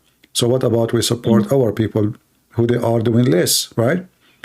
Same. But the problem is government tries to block these things. Like I was at a protest in the UK outside the Nigerian embassy a few weeks ago. You can do that. You can do not protest. And they didn't even engage. They just hid in the building. They didn't want to come out. They didn't want to say anything. They didn't give and it was Christians outside basically saying Boko Haram is slaughtering us. And they just refused to come out. They basically shut the building for the day, didn't come out, stayed inside. What if you go there then every day and let them shut the embassy for the rest of the year? They have to do something. Same time you have to use all the pressure you can do on the government in the country you are. Like if you live in the state, somebody have to work and help them. You cannot leave them alone. As you see, the Muslims are coming supporting them, their gang. They support them from Iran. They support them from Hezbollah. They support them. All the money comes from everywhere. So are we going to leave our families and our people there alone for their No, of course for not. their The faith? problem Yeah. is that So we have to support them. So in bed with them. Yeah. But the problem is the government over there is so in bed with them that even if the UK government reached out to Nigeria and said, "Oh, do you guys have a problem with Islamic extremism?" The president, he himself will say, "No, of course not. We have it under control." I will tell you. You see, in the West, if somebody committing a crime against somebody, you can, if you are a Nigerian citizen, let us say you have a brother or a sister or somebody from your family get hurt there because of the government, you can sue this president and you take him to criminal law court. And that will you know how corrupt our country is. Like that country. No. It's not in the country. It's not in the country. Listen to me. Those people, all their money, the corrupt ones, their money is not in Nigeria. Their money is abroad. So what they fear is if you have a crime court against them, their money will be frozen. And this is how you can put pressure on those filthy, corrupt people. It's not because they are nice. It's not because they will care for you. No, you have to bend their arm. They worship money. Their money is not there. I met many Nigerian. in the UK, and I was astonished how rich they are. I mean, they are extremely rich. Oh, yeah, Right? definitely. So the rich ones, usually, not everybody, maybe, they stole the money of Nigeria. You know, otherwise, how you get rich? I don't know. I don't understand how a person just came from Africa. He came with all those hundreds of millions of dollars. Doesn't make sense. However, because they are corrupt, their money is always going to be in the safe, which is in the West. You take them to court, you make a case against them, then they will start taking you seriously. You do not need to throw tomato on the embassy. You do not just do the smart action, and then they will fail apart. Yeah. All right. Okay. But Thank anyway, you for your advice. feel free if you know somebody to translate my book. And as I said, it's going to be, as long we will give it, the translation have to be given for free, not for sale. We don't want to make money. For sure. All right. For sure. Okay. Thank you. All right. I appreciate it. God bless you. All right, brother. Take care. God bless.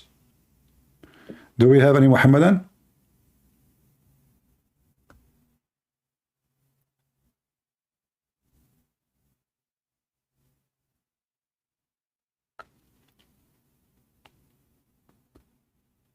I just need your perspective about the topic, which is textual criticism about textures, translation, or new modern text. So, sir, well, I do not know. I see. I don't really study those or a certain translation. I don't know. I don't even have time for it. But I believe there is a good translation. As an example,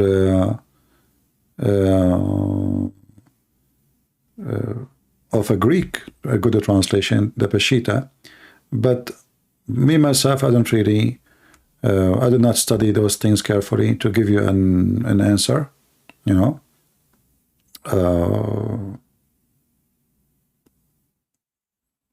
So I don't know what to say. I can give you an answer for something I did not read and study carefully.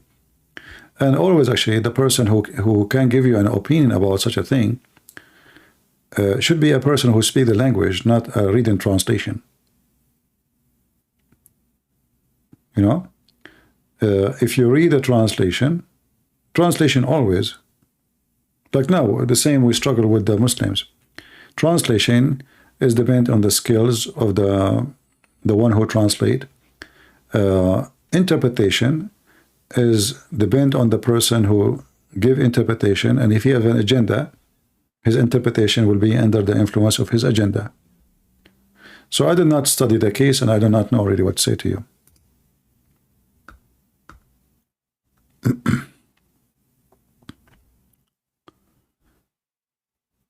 Okay. But for me, I believe James White is not a trustworthy source of anything. You know, this guy is a fool. And I can confirm that when he speaks about Islam. And actually, he's a bad person. I remember once he spoke about me and he said, I know who the Christian prince is, which means he is a threatening. He's angry from me. He's a threatening. He want to tell the Muslims who I am, which supposedly they know who I am. I mean, all those Muslim government, they knew who I am. But I don't respect such a person who could not refute me when I expose his stupidity when he speak about Islam. And he say, I know who is he. What does that mean? So he is for me, he is not a good person. And not only that, he made fun of the Middle Eastern. He made fun of us, the way we talk. He forgot who is the Messiah. Who forgot who is Moses. He made a statement making fun of specifically the Christian Middle Eastern who refute Muslims. Just because we are Middle Eastern. All right? And he said in one of his videos, whoever says to you Islam is a terrorism as a whole, he's a big liar. There's Islam as a whole and Islam as a part. Isn't it Muhammad, he says, I've been victorious by terror? So what Islam is talking about? So this guy, he fooled Christians, and he claimed to be a Christian minister. He invited Muslims to his churches, and he allowed them to preach about Islam, misleading Christians, presenting Islam as a good case and a good religion.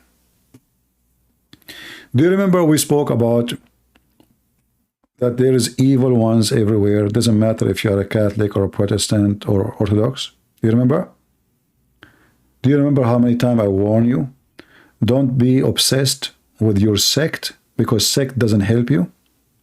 So we have evil ones in the Catholic Church, in the Protestant Church, in the Orthodox Church. They defend and they promote the devil Muhammad. And all of us, we knew that the Bible makes it so clear. Who is the Antichrist? Is the one who deny the Father and the Son. As simple as that. So instead of those people, they go and they expose the Antichrist cult. They bring them to their churches. They give them chairs on the stage. And they tell the Christians how good Islam is. This is why I warn you. Don't be a fool and worship a sect. Because in every Christian sect, there is a Judah. Judah is a fact.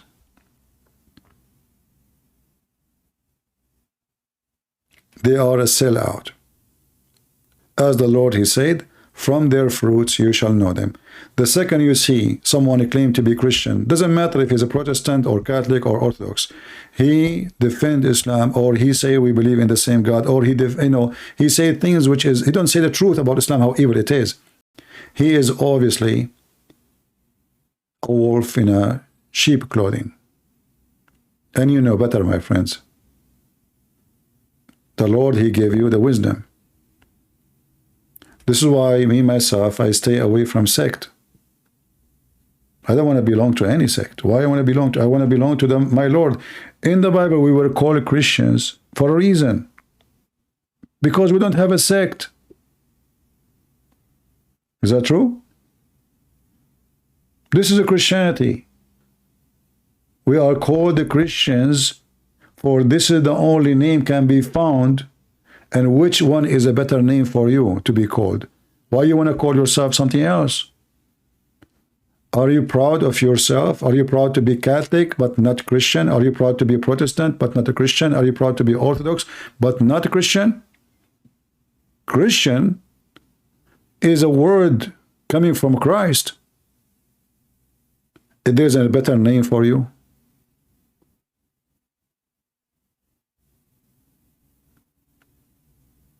So for me, it's a sign of foolishness, obsession, misleading, to be proud of a sect instead of being proud to be following Christ, the Lord, the Messiah.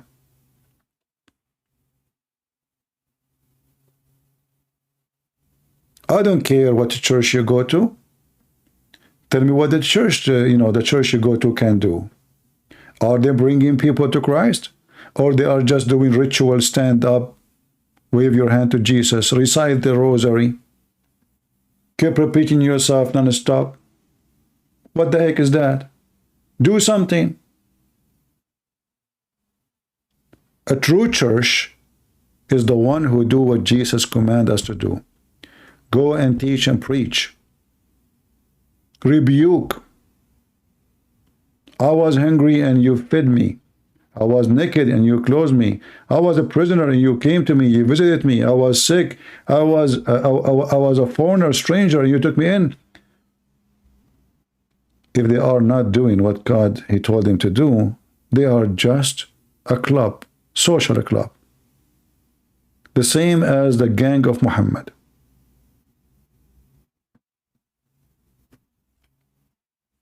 Don't be part of it. Be part of the church which is God is there.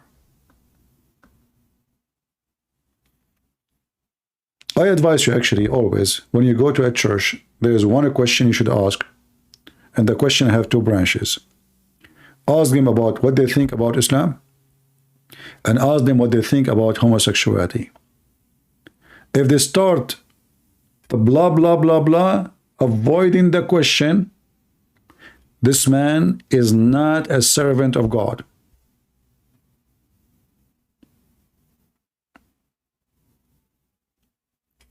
What do you think about Islam, sir? Oh, God, he loved everybody. Hold on. I'm not talking about love now. I'm talking about God love everybody. Well, what do you mean? What does that mean? Did I ask you if God loved the Muslims? I did not. I'm asking you. Okay, let us change the question. Do the Muslims have the same God as us? So, the second you notice a political correctness in their speeches, that mean they are hypocrite and they are doing business. They go with the trend of the devil.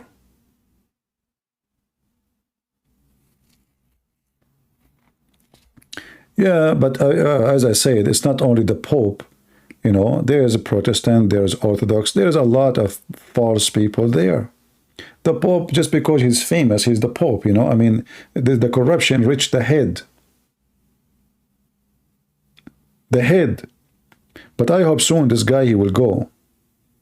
And the Catholic will have someone, a good man, maybe. We pray. We hope so. What do you think about the Pentecostal usage of the gift of tongues? Well, I do not know. I cannot talk about something I don't know what it is. I never experienced it. Maybe it's true, maybe it's, I don't know. But I know that they are good people. There is many good people there. I don't label any churches. If that is used to glorify God, you know, if a person, he starts speaking in tongues, and it's true, well, it's true then. If he's a fabricator, he's a liar. As simple as that.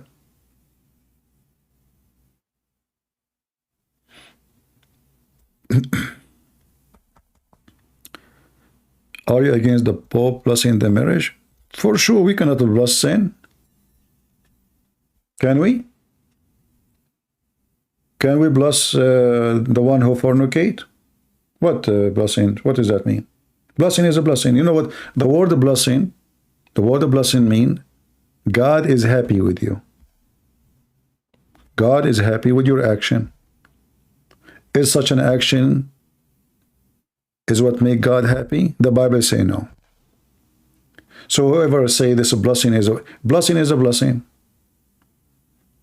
He is a hypocrite, he is a false man, and he is no Christian.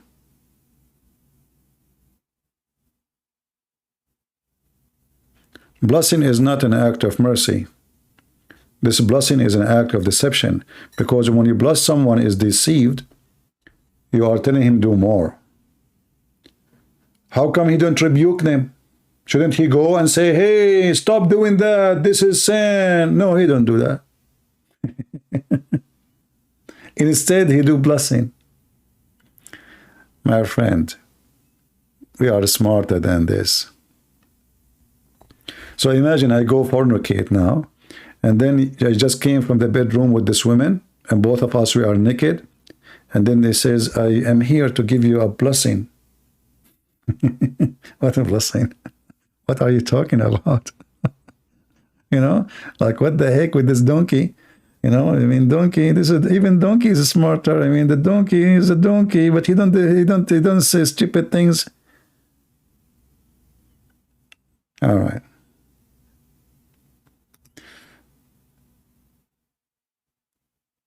All right, Christian, go ahead. Hello? Hello, hello. Hi, CP, how are you? I'm fine. So, I want to say I respect you a lot. I've been listening to you for almost a year now. I value your opinion greatly, and I would love to get your thoughts and your opinion right now, even if it's very quickly. I believe family members, co-workers, and some friends are trying to divide me. I am a Roman Catholic, and Anyways, so basically, I have some friends and other family that are trying to tell me to follow Paul's epistle to the Romans for the grace. We have the gospel of salvation, and we are saved by grace. So I would just like to get your opinions on what I should follow. Should I listen to them? Are they trying to divide me? I'm having a tough time with that, and I greatly value your opinion, and I believe that I would follow your thoughts and your opinion more so than I would family and friends telling me which way I should follow and lead. So I believe that I should listen to you over certain family and friends.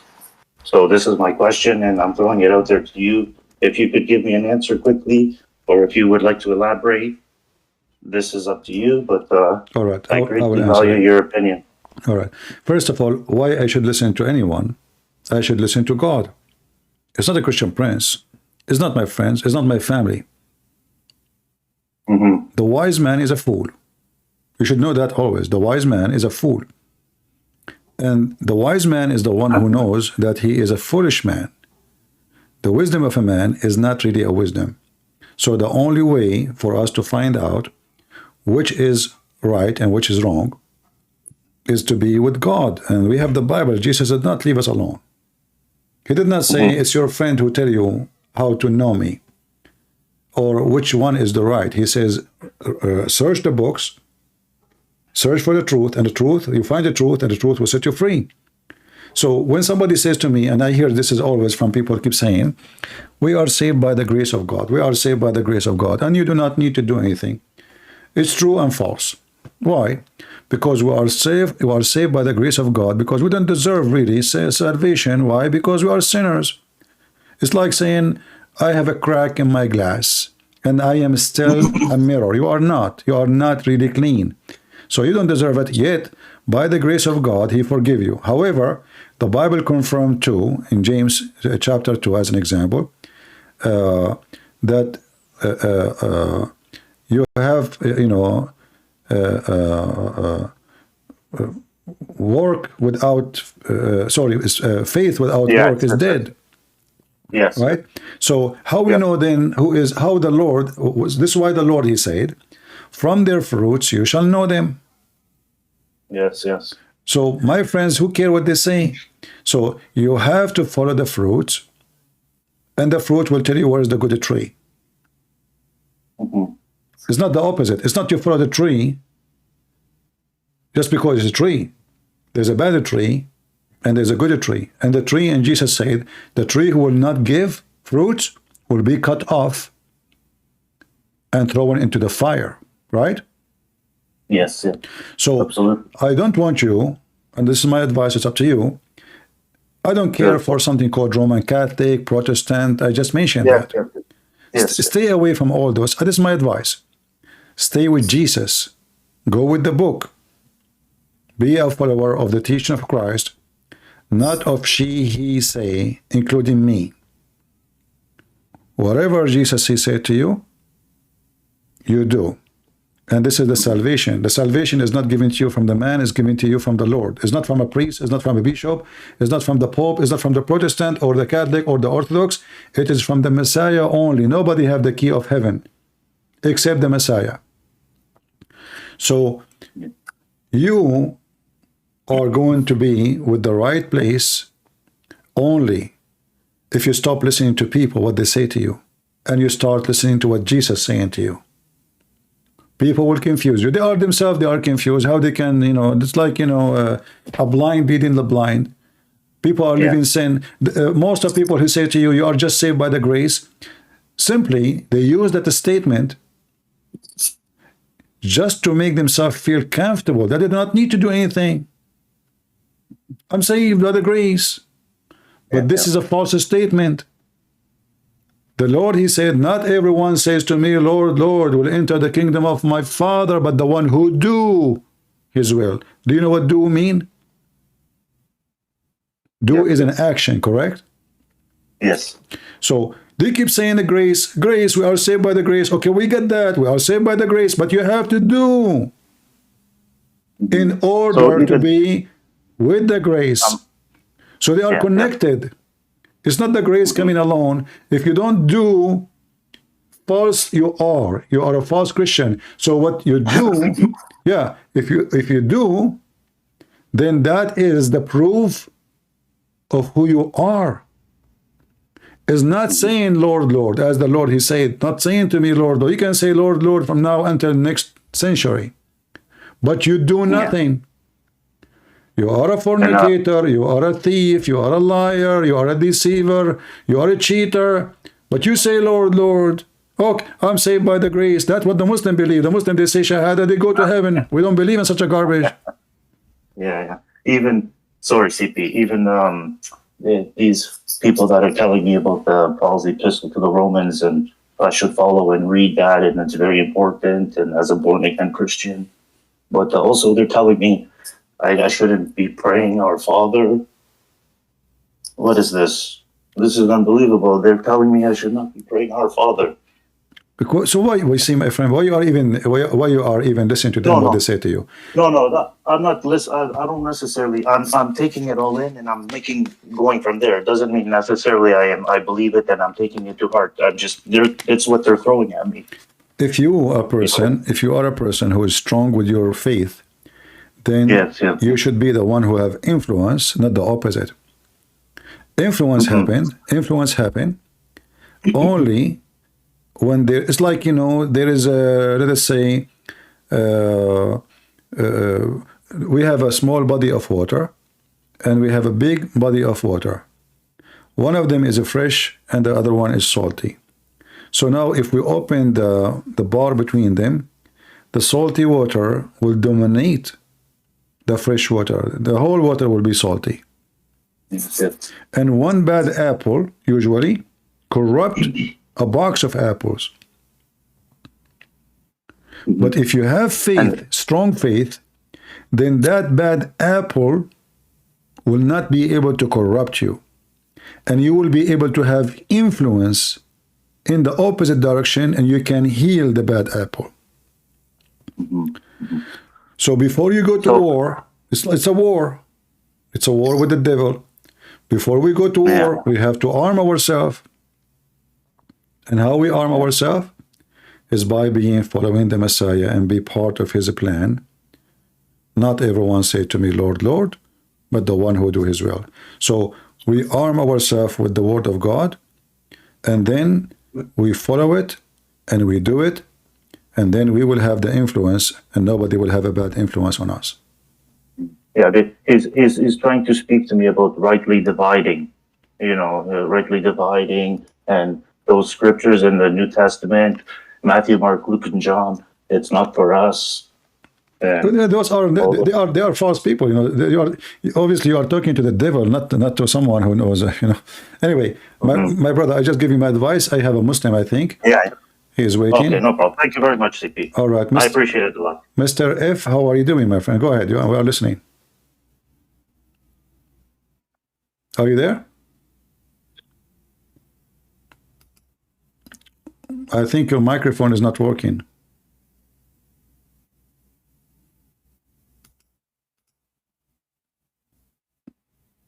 I mean, his name is Mr. F. Are you there?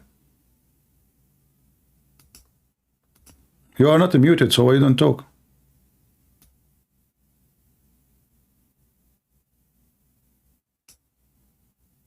I think the Abdul, you have to push it because push to talk. Push to talk.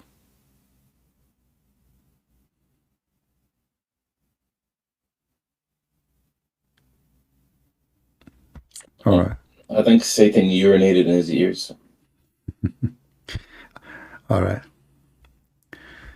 All right. It's getting late for me. It's almost middle of the night. I hope today we have a good time. Oh, he's still here. Let's take him. All right. Are you there?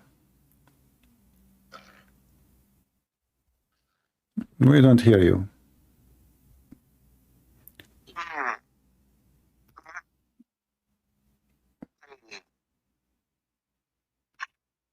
Okay, we don't hear you, my friend. Just take a hike.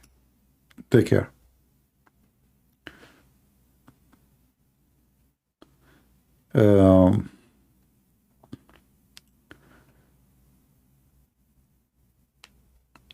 It's very clear that there's many they will try to deceive us, and they will lie to you, and many they like sin, and they try to justify it and make it's okay. I mean, so God, He love everybody, etc. And I'm not saying that I'm a person who don't commit sin. I struggle with sin. I struggle with thought, sinful thought. But there's one thing I will never accept to myself, is to do sin and say I am doing the right thing. Or I preach sin and I say it's okay. Sin is the same as you have an infection of a virus. Sometime your body is weak. You have a fever. Sometimes you don't feel a fever. Why? Because your body is strong. The virus is always there. The virus is always there. The air we breathe is full of viruses. But we don't feel sick all the time. You feel sick only when you are weak. At that moment, the virus is on charge.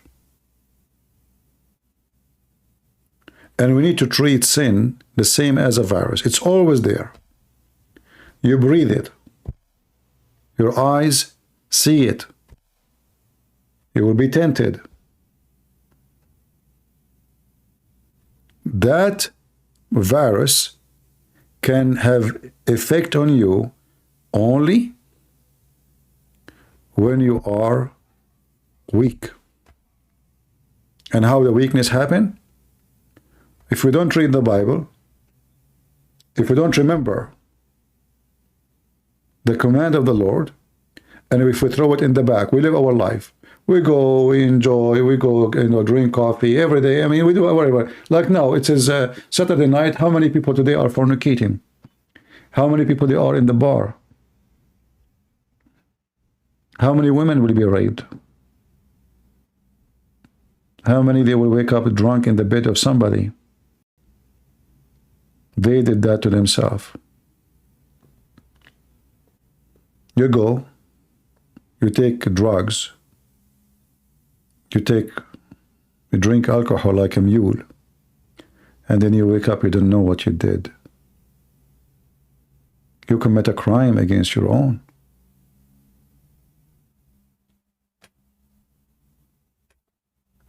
All right, let us see if your mic is fixed. Go ahead. You are not muted no more. Go ahead. F, go ahead. Okay, all right, okay. Obviously, you are playing games. So anyway, guys, stay strong, stay faithful, and don't follow the God who lead people astray, as you see. This is the God of Islam, chapter 13, verse number 27. Those, Allah, He lead people astray. Allah is the one who deceives people. Allah is the reason for deception. Even when Allah, He gave a parable, you know, Jesus, He gave a parable to guide. In Islam, no. Chapter 2, verse number 26. He gave a parable to make you deceived. What kind of religion this religion is? So stay away from deceivers. Stay away from those who want to take advantage of you. All cult leaders, they share one thing: misleading, deception, and they seek a benefit from you. Money benefit, sexual benefit, authority benefit. It's all about benefit. Only with the Christ you will be safe from that. So don't trust a priest. Doesn't mean that every priest is bad or a million of them. No. But why you want to trust the man? Why you want to put your trust on me? Even sometimes you might trust a man who is a good man, but do you know what the man is going through? Don't you know that even good men can be tempted and they fail? Don't you know? So when you put your trust on a man, even if he's good, you made a mistake. Because that very good man, he might fall into temptation and he might become a loser. Therefore, we put our trust on the Lord, and this way there's no gambling, there's no risk, there's no failure. Trust your Lord and never trust the man. But doesn't mean like we look at everybody suspicious, no. But don't take your belief and your faith from a man, you take it from the book. For men, they corrupt and they are corrupt. For men are sinners and they commit sin. So why you want to take from someone who commits sin how to fight sin? Take it from the one who never did. And that is the book of the Lord, his words. Nothing else. So I want to say thank you all for being here. And I hope that I will try to come tomorrow. Tomorrow is Sunday. I know like many of you will be in the churches maybe in the morning. I will see when I can go live. You will know in Discord. But I will not be in the morning in Ramble for sure. So those who like to join us in from Ramble in Discord, they can do so. And I want to say thank you all for being here. May the Lord bless you. And I hope, sadly today we did not have anyone leave Islam, Oh. There's a Muhammadan. Okay. Are you back? Let us see. Hello? Well, it's not working. Take care. Try tomorrow, maybe tomorrow. Maybe he's playing games, you never know. They do that. So I want to say thank you guys for being here. And we pray to the Lord we will meet again tomorrow if we could. Until I see you soon again, God is good. So is Jesus. And Islam is false. And we prove that every day. Take care. Bye-bye.